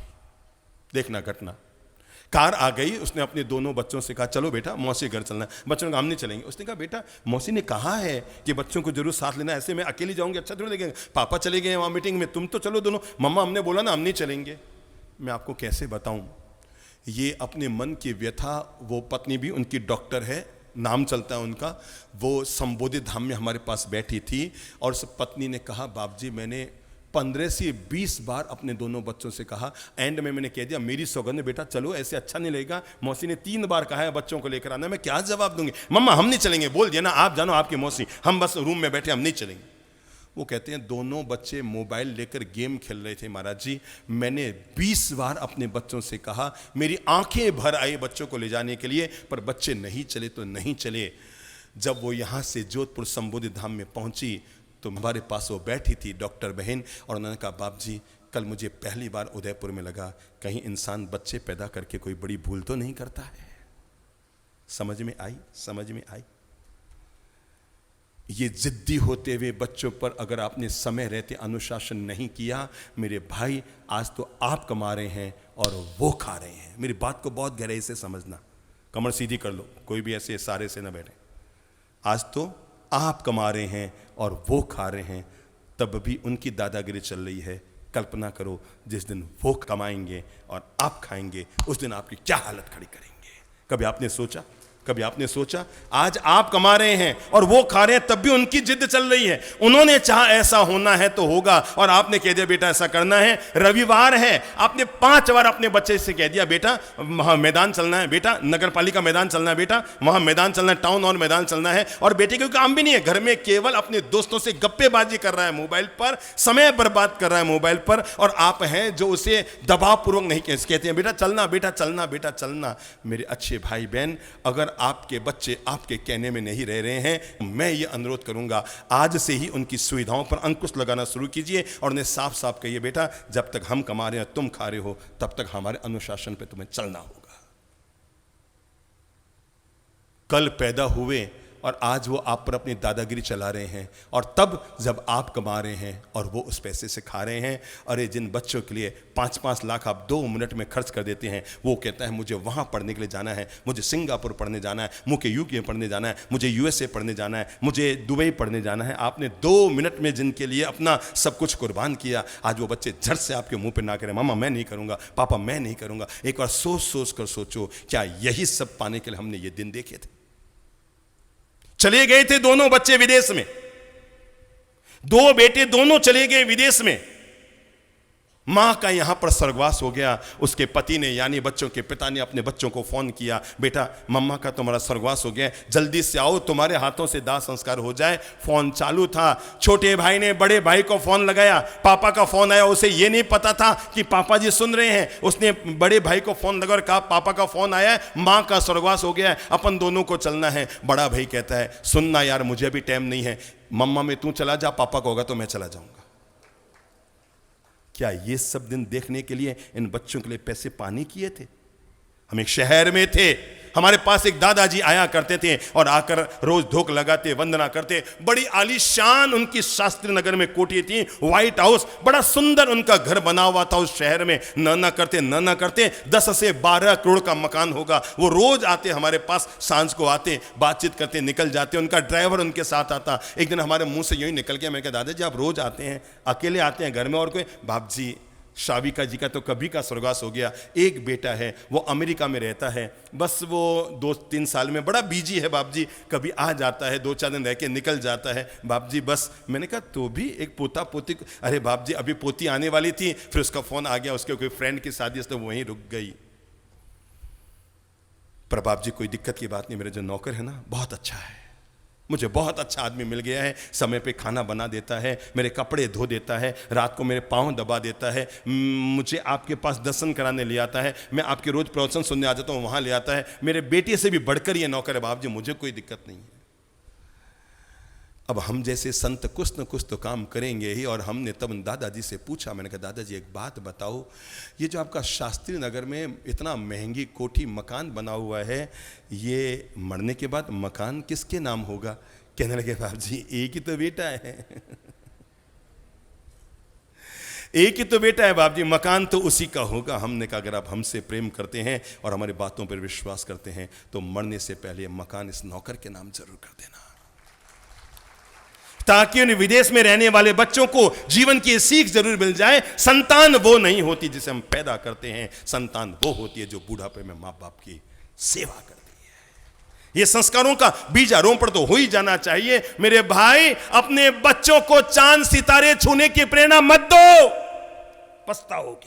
पछताओगे जैसे आज भी हजारों लोग देश में पछता रहे हैं। आपके पास भी पछताने के अलावा कुछ नहीं बचेगा। अपने बच्चों को बचपन में चांद सितारे छूने की प्रेरणा मत दो। उन्हें प्रेरणा देनी है तो माँ बाप के चरण छूने की प्रेरणा दो, ताकि बुढ़ापे में आपके पास में नजर आएंगे। और याद रखना, अच्छे संस्कार कोई मॉल में नहीं मिलते, जब भी मिलते हैं तो घर के अच्छे माहौल में मिलते हैं। अच्छे संस्कार किसी मॉल में नहीं मिलते। कोई दुनिया में ऐसा मॉल नहीं जहां पर जाकर 2.5 किलो संस्कार खरीद के ले आओ। ये संस्कार जब भी बच्चों को मिलते हैं घर के अच्छे बोलो बोलो बोलो बोलो माहौल में मिलते हैं। और घर का अच्छा माहौल बनाने के लिए अमेरिका के राष्ट्रपति हुए जॉर्ज वॉशिंगटन कहते हैं, एक बार उन पर महाअभियोग चला, उन्हें कोर्ट के कटघरे में आना पड़ा। राष्ट्रपति पद पर रहते हुए भी वहां के नियम के अनुसार जब उन पर महाअभियोग चला तो उन्हें कोर्ट के कटघरे में आना पड़ा। और जब वो कोर्ट के कटघरे में आए तो वहां पर सामने बैठे हुए न्यायाधीश ने उन्हें कहा, भले ही आप देश के राष्ट्रपति हैं, पर आपको पवित्र किताब को हाथ में लेकर शपथ खानी पड़ेगी कि आप जो भी बोलेंगे सच बोलेंगे, सच के सिवा कुछ नहीं बोलेंगे। जॉर्ज वॉशिंगटन ने तब भरी कोर्ट में कहा था, मुझे सच बोलने के लिए किताब पर हाथ रखने की जरूरत नहीं है। क्या कहा? मुझे सच बोलने के लिए किसी पवित्र किताब पर हाथ रखने की जरूरत नहीं है। मैंने ये घटना चंद्रप्रभु जी महाराज के मुंह से आज से करीबन 20 साल पहले सुनी होगी, और तब से एक घटना मेरे दिलो दिमाग में जमी रही। और ये दिलो दिमाग में जमी हुई घटना ये थी, तब जॉर्ज वॉशिंगटन ने कहा था, न्यायाधीश महोदय, सच बोलने के लिए मुझे किसी पवित्र किताब पर हाथ रखने की जरूरत नहीं है, क्योंकि जब मैं 8 वर्ष का था और मैं जिंदगी में पहली बार अपनी मां से झूठ बोला था। क्या? मैं जब 8 वर्ष का था और मैं जिंदगी में पहली बार जब अपनी मां से मैंने झूठ बोला था, और सांझ होते होते मेरी झूठ पकड़ी गई, तब मेरी मां ने मुझे अपने पास बुलाया और 2 चांटे मेरे गाल पर लगाते हुए कहा, बेटा मैं जिंदगी भर तक बांझ कहलाना पसंद करूंगी।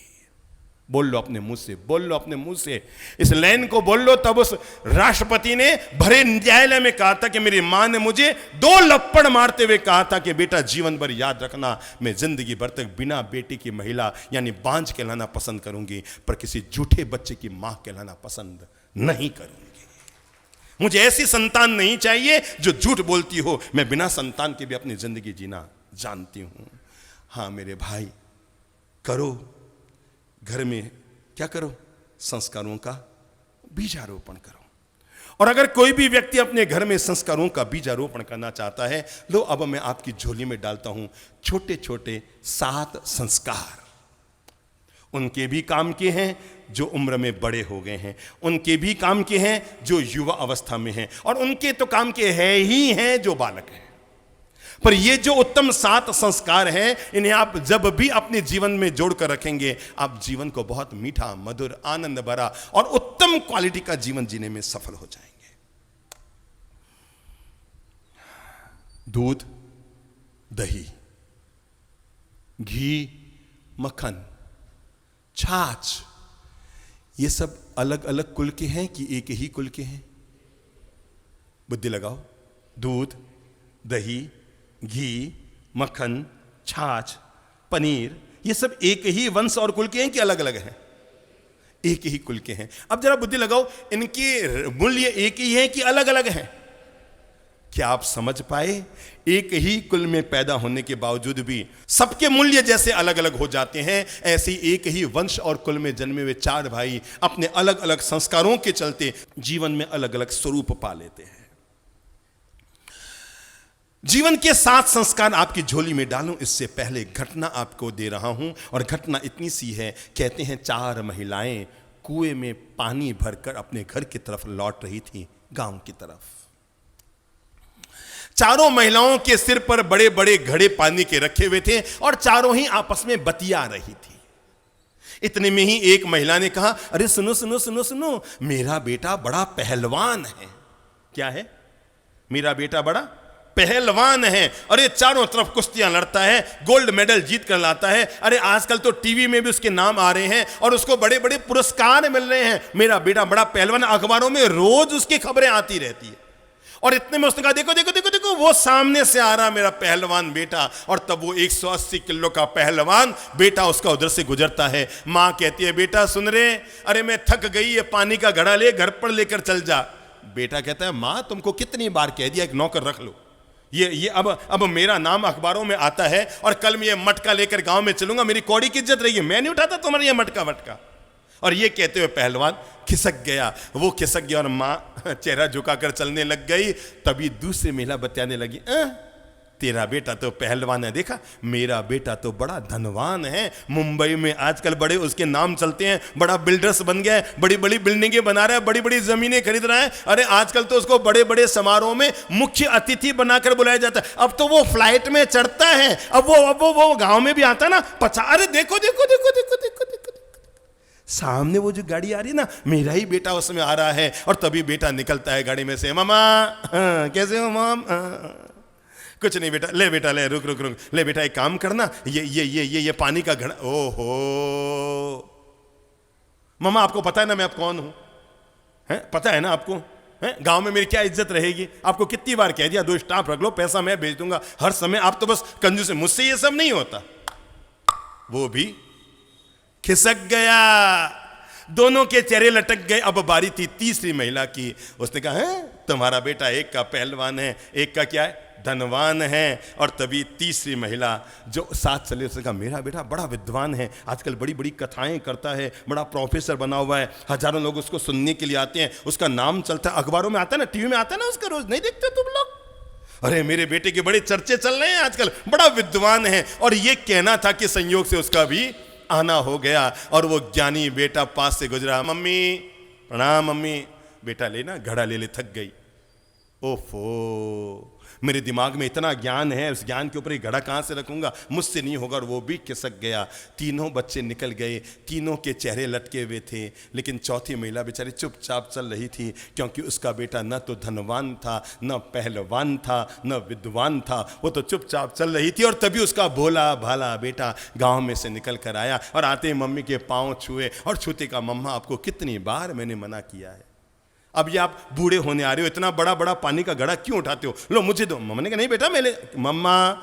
और ये कहते उसने मम्मी के हाथ से घड़ा छीना, अपने सिर पर लिया और लेकर झटपट आके रवाना हो गया।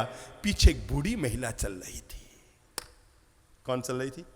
बूढ़ी महिला चल रही थी। उसने चारों महिलाओं को अपनी तरफ घुमाया और घुमा के कहा, भाई देखो सुनो, अब मैं तुम्हें बता देती हूँ, तेरा बेटा तो विद्वान है, तेरा बेटा पहलवान है, तेरा बेटा धनवान है, पर सबसे ज़्यादा किस्मत वाली तो ये महिला है, भोला भाला बेटे वाली, क्योंकि इसका बेटा संस्कारवान है।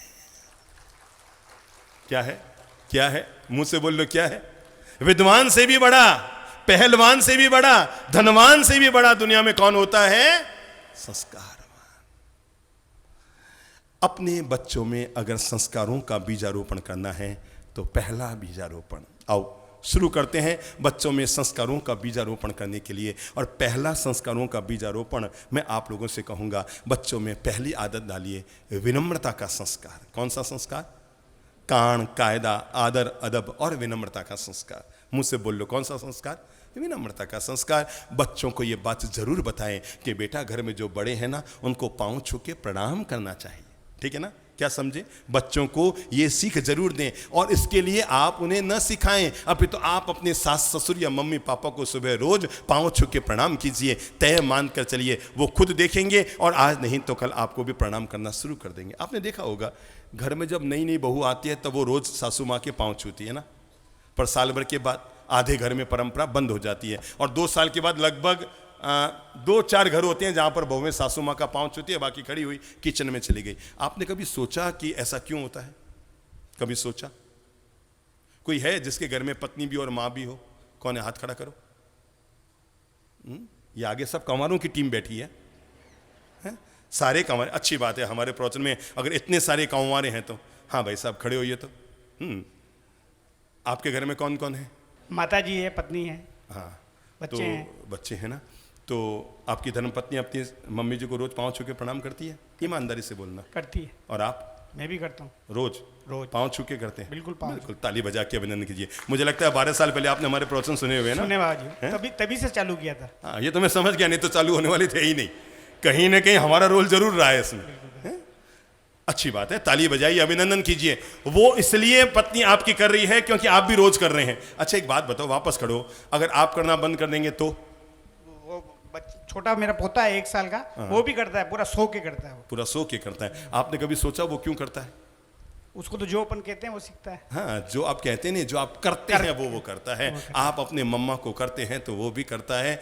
पहला संस्कार, बैठिए, पहला संस्कार अपने बच्चों में जरूर डालिए और वह है विनम्रता का संस्कार। बच्चों को सिखाओ बेटा, घर में अगर चाचा जी आए ना, उनके आदर अदब कान कायदे का ध्यान रखा जाए, पाँव छू के उनको प्रणाम किया जाए। आजकल एक बड़ी बीमारी हो गई है, सबके घरों की बीमारी। जैसे घर में चाचा जी, ताऊ जी या कोई पड़ोसी आएंगे ना, अब आप देखो बच्चे क्या करेंगे बताओ?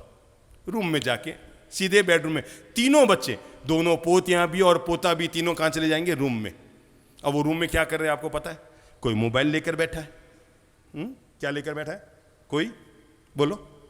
कोई मोबाइल लेकर बैठा है, कोई कुछ लेकर बैठा है, कोई कुछ लेकर बैठा है। सारे बच्चे रूम में जाकर बैठ जाएंगे और फिर आप आवाज देंगे, मुन्ना सुनो, चाचा जी आए हैं, बाहर आओ। वो बाहर आएगा, बेटा प्रणाम करो। एक तो आजकल रिमोट से प्रणाम करते हैं, मालूम है ना आपको?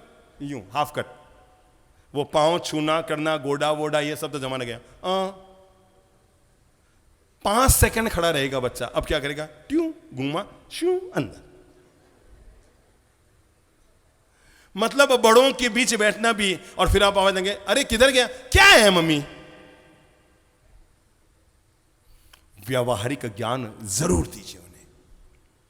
भले ही वो नाराज हो रहे हैं तब भी जबरदस्ती बड़ों के बीच बैठने की आदत जरूर डालिए। अगर घर में कोई मेहमान आए हैं तो बच्चों को, बेटा बाहर बैठो, रूम में नहीं बैठते, और बाहर बैठकर उन्हें जीवन का ज्ञान, बड़ों के बीच बैठकर जीने की कला उन्हें सीखने का अनुरोध कीजिए।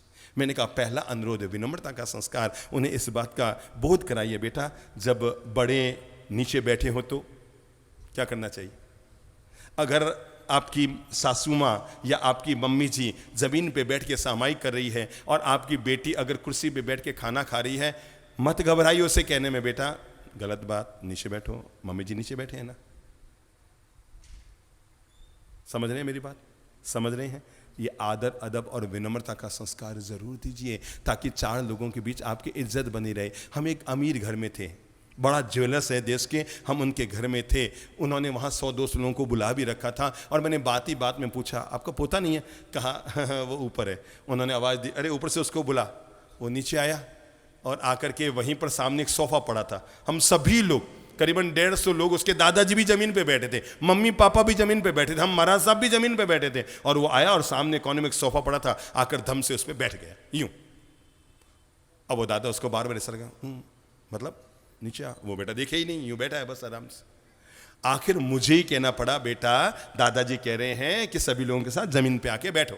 तब वो उतर करके जमीन पे आया। बच्चों में विनम्रता का संस्कार, आदर अदब का संस्कार जरूर दीजिए। उन्हें ये बात जरूर बताओ कि बेटा बड़े जब बोलो बोलो नीचे बैठे हों तो आप ऊपर नहीं बैठते, बड़ों के बराबर भी नहीं बैठते और कम से कम बड़ों से ऊपर तो कभी नहीं बैठते। उन्हें इस बात का बोध दो, बेटा ज़मीन पर बैठो। हाँ, उनमें ये भी आदत डालो कि बेटा सुबह जल्दी जगने की आदत डालो। अगर जब बच्चा 5 साल का है ना, 3, 4, 5 साल का, तब भी सावधान हो जाइए। अगर 8, 9 बजे तक आप ये सोचकर उसको बिस्तर पे रखते हैं चलो वो सोया मैं आराम से काम कर लो, नहीं, आप तो काम कर रहे हैं पर उसके भविष्य को हराम कर रहे हैं। बच्चे को सुबह जल्दी जगने की आदत डालिए।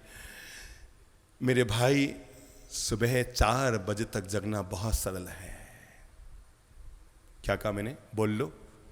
आजकल के बच्चों के लिए सुबह 4 बजे तक जगना सरल है, पर सुबह 4 बजे जगना बहुत मुश्किल हो रहा है। 4 बजे तक तो वो जग सकते हैं, पर सुबह 4 बजे जगना हो तो वो ठंडे पड़ जाएंगे। बच्चों को ये आदत डालो बेटा, विनम्रता का संस्कार, प्रणाम का संस्कार जरूर डालिए। इस बात के लिए सावधान रहिए, जब भी आप भी अपने बड़ों को कभी भी प्रणाम करें तो जब भी प्रणाम करें घुटने टिकाकर, हाथ जोड़कर, शीश नमाकर उन्हें प्रणाम कीजिए। खड़े खड़े हाफ कट से प्रणाम मत कीजिए। दुनिया में 3 लोगों को पंचांग प्रणाम किया जाता है। नंबर 1 ईश्वर, जब भी भगवान के शरण में जाओ घुटने टिका के प्रणाम करो। नंबर 2 जब भी गुरुजनों के पास जाओ घुटने टिका के प्रणाम करो। और नंबर 3 जब भी अपने माता पिता को प्रणाम करो तो घुटने टिका के प्रणाम करो। याद रखना, जो व्यक्ति सुबह उठकर अपने माँ बाप के सामने घुटने टिका देता है उस व्यक्ति को जिंदगी में किसी के सामने घुटने टिकाने की जरूरत नहीं पड़ती है। घुटने टिका के प्रणाम करो। देश के एक महान संत हुए जिनका नाम था ऋषि मार्कंडू, जिनके नाम पर मार्कंडू पुराण बना हुआ है। उनके एक ही पुत्र था जिसका नाम था मार्कंडेय। ध्यान से सुनना घटना को, इतनी जीवंत घटना कभी कभी सुनने को मिलती है। प्रणाम का परिणाम क्या होता है मैं आपको बता रहा हूं, सनातन परंपरा की प्यारी सी कहानी कहकर। एक ही पुत्र था, संत बड़े गजब के थे। उन्होंने गांव के बाहर अपना एक आश्रम बनाया हुआ था और आश्रम में जो भी संत ब्राह्मण या जो भी जरूरतमंद लोग आते वहां आओ और आराम से निःशुल्क खाना खा के जाओ, जिसको राम रसोड़ा कहते हैं ना। 24 घंटा उनके यहां चलता रहता था। दिन भर संत आते, भोजन करके चले जाते और संत की भी कृपा थी, उसकी आर्थिक व्यवस्था आराम से हो जाती। एक दिन उस संत के आश्रम में एक वयोवृद्ध संत आए, भोजन करने बैठे। मार्कंडू ऋषि का पुत्र था जिसका नाम था मार्कंडेय और वो केवल 8-9 वर्ष का था। उन्होंने बच्चे को जवाबदारी दे रखी थी, बेटा अपने यहां आश्रम में जितने संत आए उनको भोजन परोसा करो। तो वयोवृद्ध संत आए और बच्चे ने जैसे ही थाली लगाई और उनके लिए भोजन परोसना चाहा, संत की बच्चे से आंख मिली और आंख मिलते ही उन्होंने बच्चे से कहा, बेटा तुम्हारे पापा कहां हैं? तो उसने कहा, मेरे पापा तो ये जो संत हैं आश्रम के जो अधिपति है वही मेरे पापा है। कहा उनको बुलाओ।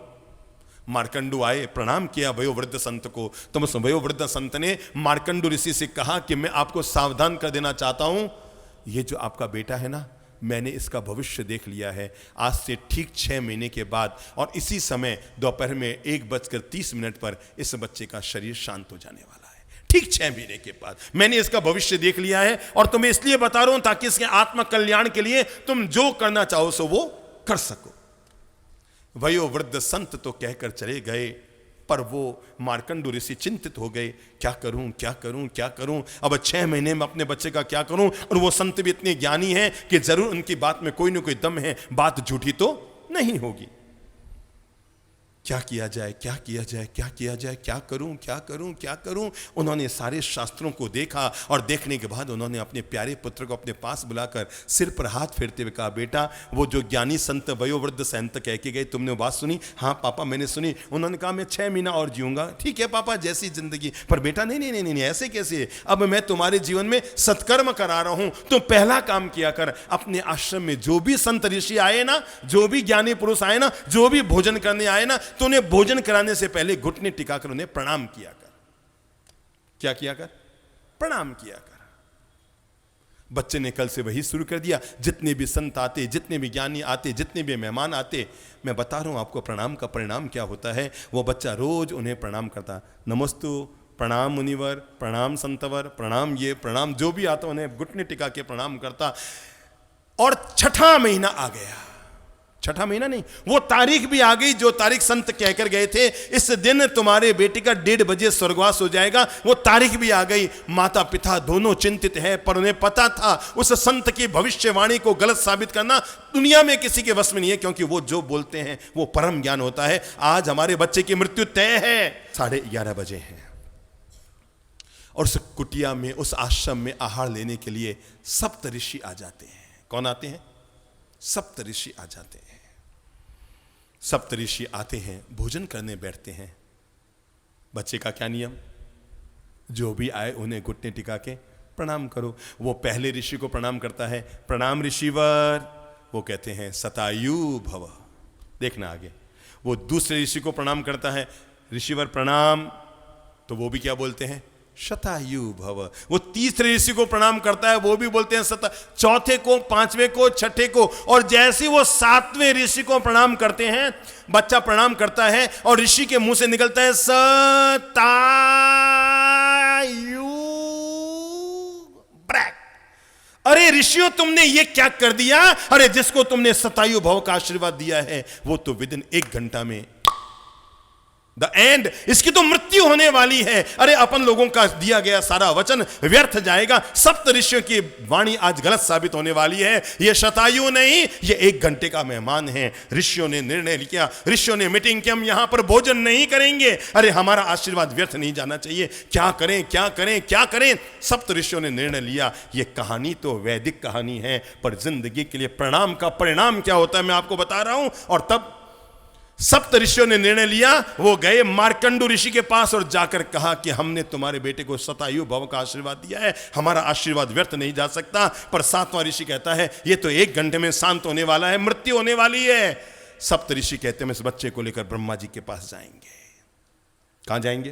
ब्रह्मा जी के पास जाएंगे। ऋषि से अनुमति मांगते हैं, उसकी मां से अनुमति मांगते हैं, हमें इस बच्चे को ब्रह्मा जी के पास ले जाने दो, क्योंकि हमारा आशीर्वाद कभी व्यर्थ नहीं जाता। बच्चे की उम्र कितनी बची है अब? 1 घंटा, और 1-1 घंटे में 1-1 मिनट कम होता जा रहा है। माता पिता सोचते हैं इसकी मृत्यु तो सामने है ही, चलो सप्त ऋषियों के हवाले करते हैं, शायद इसकी आत्मा का कल्याण हो जाए। सप्त ऋषि लेकर के जाते हैं उसको ब्रह्मा जी के पास, ये कहने के लिए कि हमने इसको शतायु का आशीर्वाद दे दिया, अब क्या किया जाए। जैसे वहां पर जाते हैं, जाते ही ब्रह्मा जी लेटे हुए हैं। सप्त ऋषि जाते हैं, ब्रह्मा जी को जगाते हैं, बहुत जरूरी काम है। वो कुछ बोले उससे पहले बच्चे का क्या संस्कार, जो भी सामने आए उसको घुटने टिका के प्रणाम करना। और बच्चा झट से आगे जाता है और ब्रह्मा जी के चरणों में घुटने टिका के प्रणाम करता है, ब्रह्मदेव प्रणाम। और जैसे वो कहता है ब्रह्मदेव प्रणाम कि ब्रह्मा जी के मुंह से भी निकल जाता है क्या? शतायु। अरे वो सप्त ऋषि कहते हैं भगवान जो भूल हमने की वही भूल आपने कर दी। अरे इसकी उम्र तो 1 घंटा बाकी, अब तो आधे घंटा भी नहीं बची है। क्या करें, क्या करें, क्या करें, क्या करें? तभी वहां पर उजाला होता है और ब्रह्मा जी को लगता है यमराज किस लिए आया? ब्रह्मा जी के लिए, सप्त ऋषियों के लिए, किसके लिए? बुद्धि लगाओ।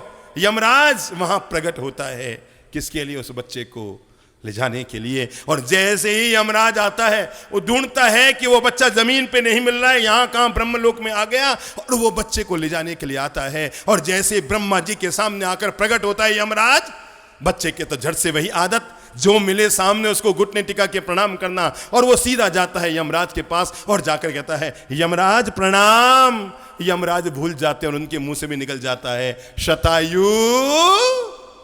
अरे ब्रह्मा जी कहते हैं बेवकूफ, क्या कर रहा है तू? हम दो तो पहले ही फंसे हुए हैं उसको शतायु भव का आशीर्वाद देकर। हमारी उलझन तो हम निकाल ही नहीं पा रहे, क्योंकि किसी भी व्यक्ति का आयुष्य आगे पीछे नहीं हो सकता। अरे हम खुद फंसे हुए हैं इसको शतायु भव का आशीर्वाद देकर, और यही भूल तुमने कर दी। तब कहते हैं यमराज, मैं बताता हूं प्रणाम का परिणाम क्या होता है। तब यमराज, ब्रह्मदेव और सप्त ऋषि वहां पर बैठकर मीटिंग करते हैं, और मीटिंग करके तब ये निर्णय करते हैं चाहे जो कुछ हो जाए पर इस बच्चे को दिया गया आशीर्वाद मिथ्या नहीं होगा। और तब यमराज की ओर से उस बालक को उम्र मिलती है, शतायु की उम्र मिलती है। और तब उसके पिता मार्कंडू और उसकी माँ के पास लेकर के ब्रह्मदेव उस बच्चे को लेकर आते हैं और लाकर कहते हैं हे ऋषिवर, तुमने जो इस बच्चे को सलाह दी यही उसके जीवन को बचाने में खास भूमिका अदा कर गई। और तुमने पता नहीं ये कौन सा संस्कार इस बच्चे में डाल दिया। जो व्यक्ति सुबह उठकर माता पिता और घर के बड़े बुजुर्गों को प्रणाम करता है उसको तो मौत भी कभी मार नहीं सकती।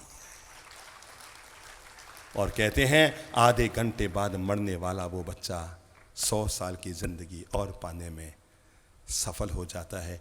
याद रखना, हाथ उठाकर कोई व्यक्ति 10 लोगों को नहीं जीत सकता। बड़े से बड़े पहलवान, बड़े से बड़ा पहलवान भी हाथ उठाकर 10 लोगों को नहीं जीत सकता, पर हाथ जोड़कर कोई भी व्यक्ति लाखों लोगों के दिलों को तो जीत ही सकता है। इसलिए चलो हम पहले संस्कार का बीजारोपण करते हैं, और वो है विनम्रता का संस्कार। नंबर 2, अपने बच्चों में दूसरा संस्कार जरूर डालिए, और वो है बोल चाल का संस्कार। उन्हें कहो बेटा जब भी बोलो शिष्ट बोलो, मिष्ट बोलो, इष्ट बोलो, आदर अदब से बोलो, अपने पिता माता का नाम भी सम्मान से बोलो। आप में कोई है जो 18 साल से कम उम्र के बच्चे हैं? खड़े हो तो जल्दी से, हाँ खड़े हो जाओ, शर्म मत खाओ। जो 18 साल से कम के हैं, भले ही पीछे बैठे हो, चलो खड़े होकर दौड़ के आगे आओ। जो बच्चे खड़े हुए हैं दौड़ के आगे आ जाओ बेटा, दौड़ के आओ, दूल्हा बंद कर। अच्छा एक बात बताओ, किसके हाथ में है माइक? हाँ चलो, उसके हाथ में, पीली गंजी वाले के हाथ में माइक दो। हाँ बेटा आगे आओ। हाँ इतने बहुत हैं, इतने बच्चे बहुत हैं। अब नए निकाल के मत भेजो, मंच पे जगह ही नहीं है कि भाई महाराज साहब के जा रहे फोटोग्राफी हो जाएगी। अच्छा और हैं? हाँ बेटा इधर आओ, चलो माइक किसके पास है? पीली गंजी वाले, इधर आओ, ऊपर चढ़ो इसके ऊपर। हाँ बताओ आपका नाम क्या है? आर्यन। आर्यन। और पापा का नाम? पीयूष कोठारी। पीयूष कोठारी। हाँ बेटा उसको दो, आपका नाम क्या है? आर्यन। उसका नाम भी आर्यन, आपका नाम भी आर्यन। अच्छा ये उदयपुर में आर्यन की ज़्यादा परंपरा है क्या? अच्छा पापा जी का नाम? विकास नागौरी। विकास नागौरी, ठीक है। इस बच्ची को दो। बेटा आपका नाम क्या है? लविका। लविका। पापा जी का नाम? प्रशांत बोलिया। प्रशांत बूलिया। हाँ आप इधर आओ, सफ़ेद गंजी वाले इधर आ, इधर आ। आपका नाम? विहान कुमावत। विहार। पापा जी का नाम? लोकेश कुमावत। लोकेश कुमावत। अच्छा मैंने पापा का नाम पूछा कि पापा जी का नाम पूछा? पापा जी। हाँ तो आपने तो पापा का नाम बता दिया ना, पापा जी का नाम नहीं बताया।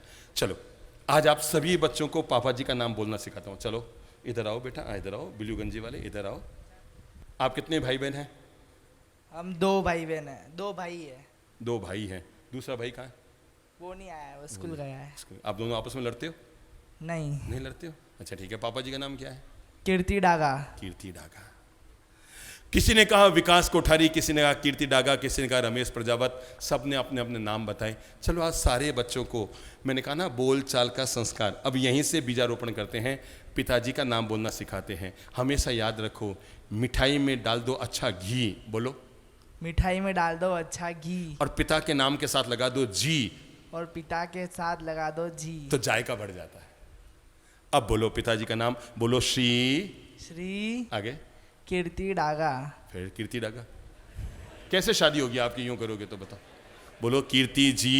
श्री कीर्ति जी डागा। डागा। बोलना आ गया? अब उस बच्ची को दो। बेटा आपके पापा का नाम क्या है? श्री अभय जी टाटिया। श्री अभय जी। और इस बच्ची को दो। चलो सबको सिखा दो। आपका पापा जी का नाम क्या है? श्री अभय जी टाटिया। अच्छा दोनों बहनें हों, ठीक है। इसको दो।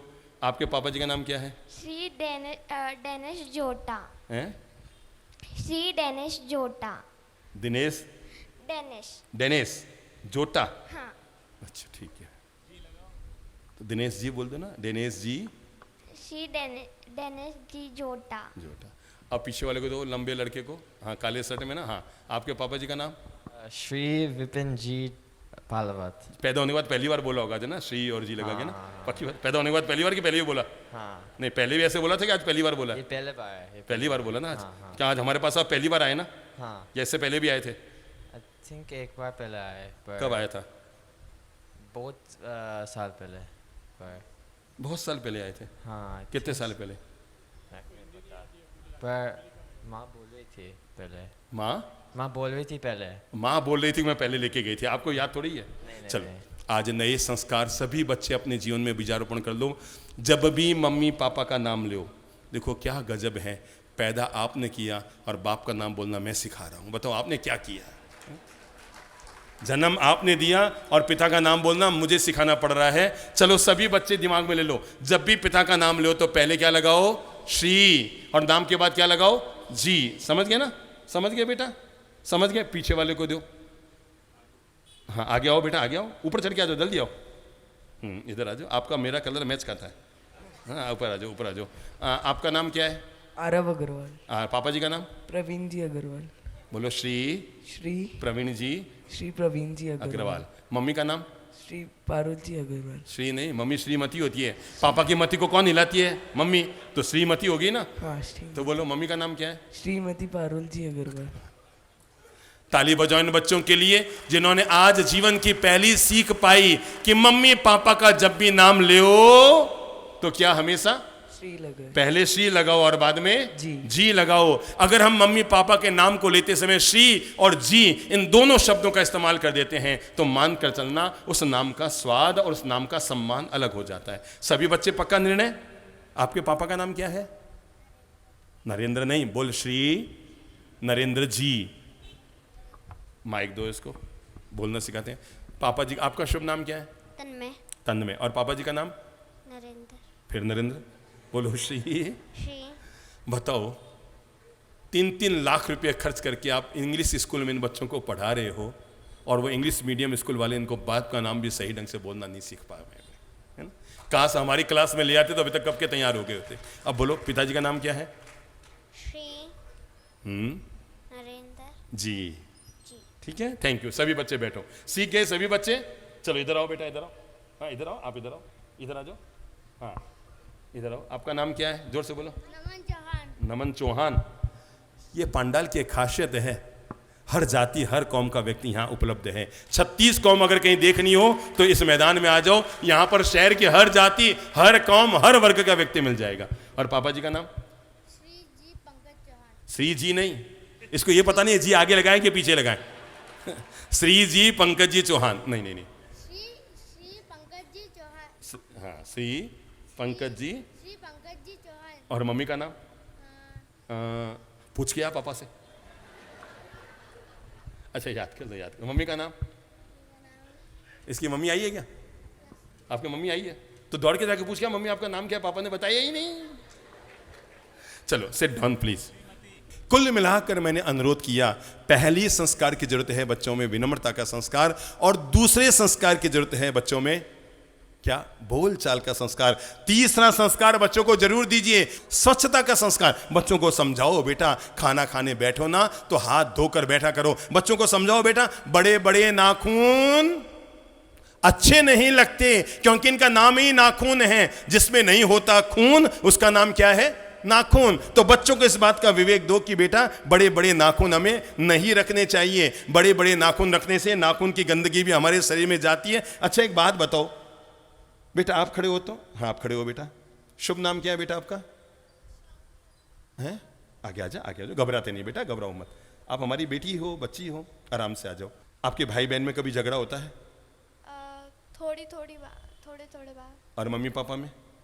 नहीं, ज़्यादा नहीं। ज़्यादा नहीं होता। वो भी थोड़ा थोड़ा, आप भी थोड़ा थोड़ा, मतलब जितना वो करते हैं उतना आप कर देते हैं। अच्छा एक बात बताओ, बड़े नाखून किसके होते हैं? मैं नहीं बताऊंगा, आप बताओ। ये बड़े बड़े नाखून वाले होते हैं ना, वो किसके होते हैं? शेर के। और बाघ। और राक्षस लोगों के क्या होते हैं? बड़े नाखून। होते हैं ना, होते हैं ना। तो आप इन सबको क्या बताना चाहेंगे? हम बच्चों को बड़े नाखून रखने चाहिए कि नहीं रखने चाहिए? नहीं रखने चाहिए। नहीं रखने। क्यों नहीं रखने चाहिए? क्योंकि वो हाँ हाँ बोलो बोलो। क्योंकि वो लाइक दानों के होते हैं, तो लाइक दानव अच्छे नहीं होते। दानव अच्छे नहीं होते हैं, और हम भी जब बड़े नाखून बना ले तो हम भी क्या नजर आते हैं? दानव जैसे नजर आते हैं। सीधी सादी बात है, अगर आप अपनी सुरक्षा के लिए नाखून बड़े रखते हैं तो बात चलेगी, पर अगर फैशन के नाम पर नाखून बड़े रखते हैं तो आज ही काट लीजिए। क्यों? क्योंकि बड़े नाखून हमारे शरीर के हिस्से नहीं होते। हाँ, बच्चों को इस बात का भी संस्कार दो, और वो है सहनशीलता का। बैठो बेटा। कौन सा संस्कार? सहनशीलता का संस्कार। छोटी मोटी बात हो गई तो बच्चों को इस बात का संस्कार दीजिए कि घबराए नहीं। क्या? बच्चों को इस बात का संस्कार दीजिए कि घबराए नहीं। अगर आपका बच्चा कहीं पढ़ने के लिए गया है तो पीछे से फोन करके कभी मत पूछना बेटा कोई दिक्कत तो नहीं है। अगर वो छात्रावास में गया है और आप जैसे उसको पूछेंगे बेटा कोई दिक्कत तो नहीं है, तो बच्चा क्या कहेगा? लाइन लगा देगा, मामा यहाँ ये नहीं है, मामा यहाँ तो कूलर भी नहीं है, इस गर्मी में बैठे हैं, ये बैठे हैं, ये बैठे हैं। सीधा उसको कहो बेटा कोई दिक्कत हो हमें बताना मत, कोई दिक्कत हो तो हमें बताना मत, सामना करना और दिक्कत से बाहर निकल जाना। हम उसे ये ना पूछें कि कोई दिक्कत हो तो हमें बताना, उसे ये प्रेरित करें बेटा सहनशीलता रखना, जीवन में कोई दिक्कत आ जाए आगे बढ़ना, सहन कर लेना। अरे पढ़ाई करने गया है ना, कोई मुसीबत में घबराना मत। ये छोटे छोटे संस्कार होते हैं। 5वां संस्कार देना चाहूंगा, श्रम और सहयोग का संस्कार।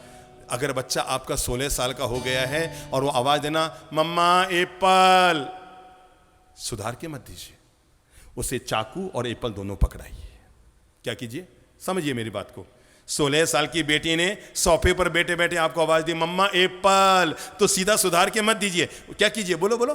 उसे चाकू और एप्पल दीजिए। लो बेटा तुम भी सुधार लो, आधा तुम खा लेना, आधा मुझे दे देना, सुधारने की आदत डालो। हम आपको कैसे बताएं, जब हम बच्चे थे ना, हमारे पिताजी सब्जी खरीदने जाते, हमें साथ लेकर जाते, समझाते, बेटा ध्यान रखो, भिंडी हमेशा छोटी अच्छी होती है, मटर हमेशा बारीक अच्छे होते हैं, पतली ककड़ी हमेशा अच्छी होती है, खीरा ककड़ी हमेशा पतली अच्छी होती है। इनमें से किसी बच्चे को पता नहीं होगा कि भिंडी कैसी अच्छी होती है ना। बच्चों को साथ में ले जाकर सिखाओ जीवन का। मैं आपको कैसे बताऊं, हम 10 साल के थे ना, मैं 11 साल का संत बन गया था, मुझे उससे पहले पूरा खाना बनाना आता था। 11 साल की उम्र में दुनिया की हर स्वादिष्ट से स्वादिष्ट चीज बनानी आज भी मुझे आती है। ठीक है, संत बन गया तो काम नहीं पड़ा, क्योंकि हमारी माँ बचपन में कहा करती थी, बेटा हर चीज में आदमी को पारंगत होना चाहिए, पता नहीं कल मेरा कुछ हो जाए और कैसी भाभी आए जो तुम्हारा सही ध्यान न रख पाए, तो अपने हाथ से भी कुछ बनाकर खा सको। ये पाक कला में भी बच्चों को पारंगत कर देना चाहिए। अभी हम एक संपन्न घर में थे, 26 साल की बेटी थी, मैंने कहा बेटा आपको खाना बनाना है, बाप जी अभी तक जिंदगी में किचन में गई ही नहीं। उसे पारंगत कीजिए, पढ़ाई में भी पारंगत कीजिए, धनोपार्जन में पारंगत कीजिए, जॉब में पारंगत कीजिए, पर घर के सामान्य कामकाज में भी उसको पारंगत जरूर कीजिए।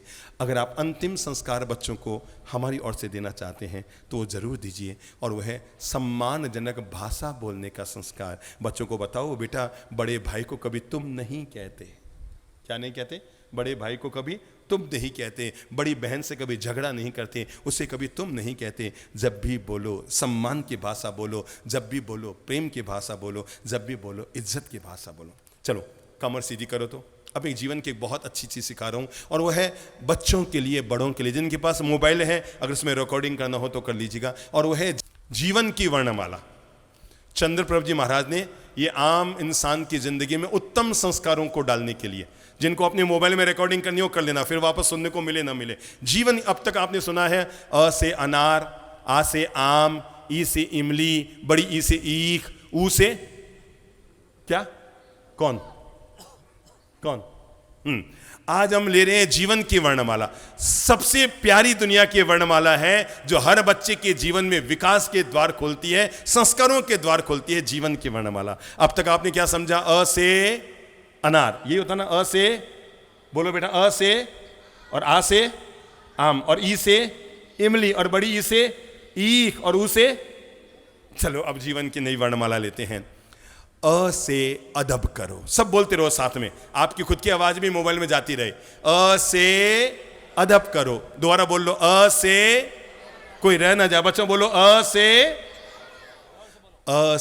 अदब करो, आ से आत्मविश्वास रखो। क्या रखो? आ से आत्मविश्वास रखो, ई से इबादत करो, और बड़ी ई से ईमानदार बनो। समझ रहे हो बच्चों प्यारे? ये जीवन की वर्णमाला है। हर कोई एक दूसरे को जरूर भेजिएगा आज। अ से अदब करो, आ से आत्मविश्वास रखो, ई से इबादत करो, और बड़ी ई से ईमानदार बनो। छोटे ऊ से उत्साह रखो, छोटे ऊ से उत्साह रखो, बड़े ऊ से ऊर्जावान बनो। ए से एकता रखो, ए से एकता रखो, और ऐ से ऐश्वर्यवान बनो। ओ से ओजस्वी बनो। क्या कहा? ओ से ओजस्वी बनो, और औ से औरों की सेवा करो। अंग से अंग प्रदर्शन मत करो।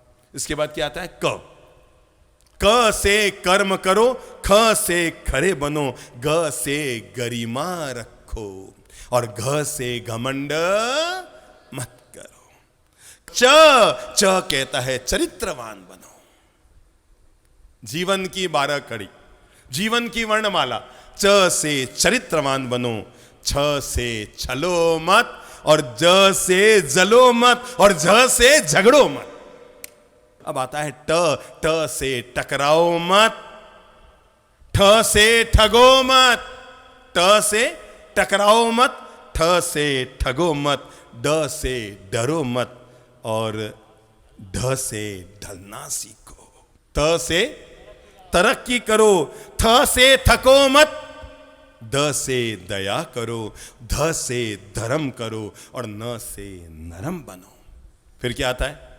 कौन सा अक्षर आएगा? बोलो बोलो। प से परिश्रम करो, प से परिश्रम करो, फ से फर्ज निभाओ, ब से बलवान बनो, भ से भलाई करो और म से मेहनत करो, य से यकीन करो, र से रहम करो, ल से लक्ष्य को प्राप्त करो और व से वचन निभाओ। फिर क्या है? श स श ह। स से समय के पाबंद बनो। बोलो, स से समय के पाबंद बनो। श से गलत काम करते हुए शर्म करो। स से षड्यंत्र मत रचो। अब क्या है? ह से बोलो बोलो बोलो बोलो हंसमुख बनो। ह से हंसमुख बनो। क्ष से क्षमा करो। त्र से त्राही मत मचाओ और ज्ञ से ज्ञानी बनो।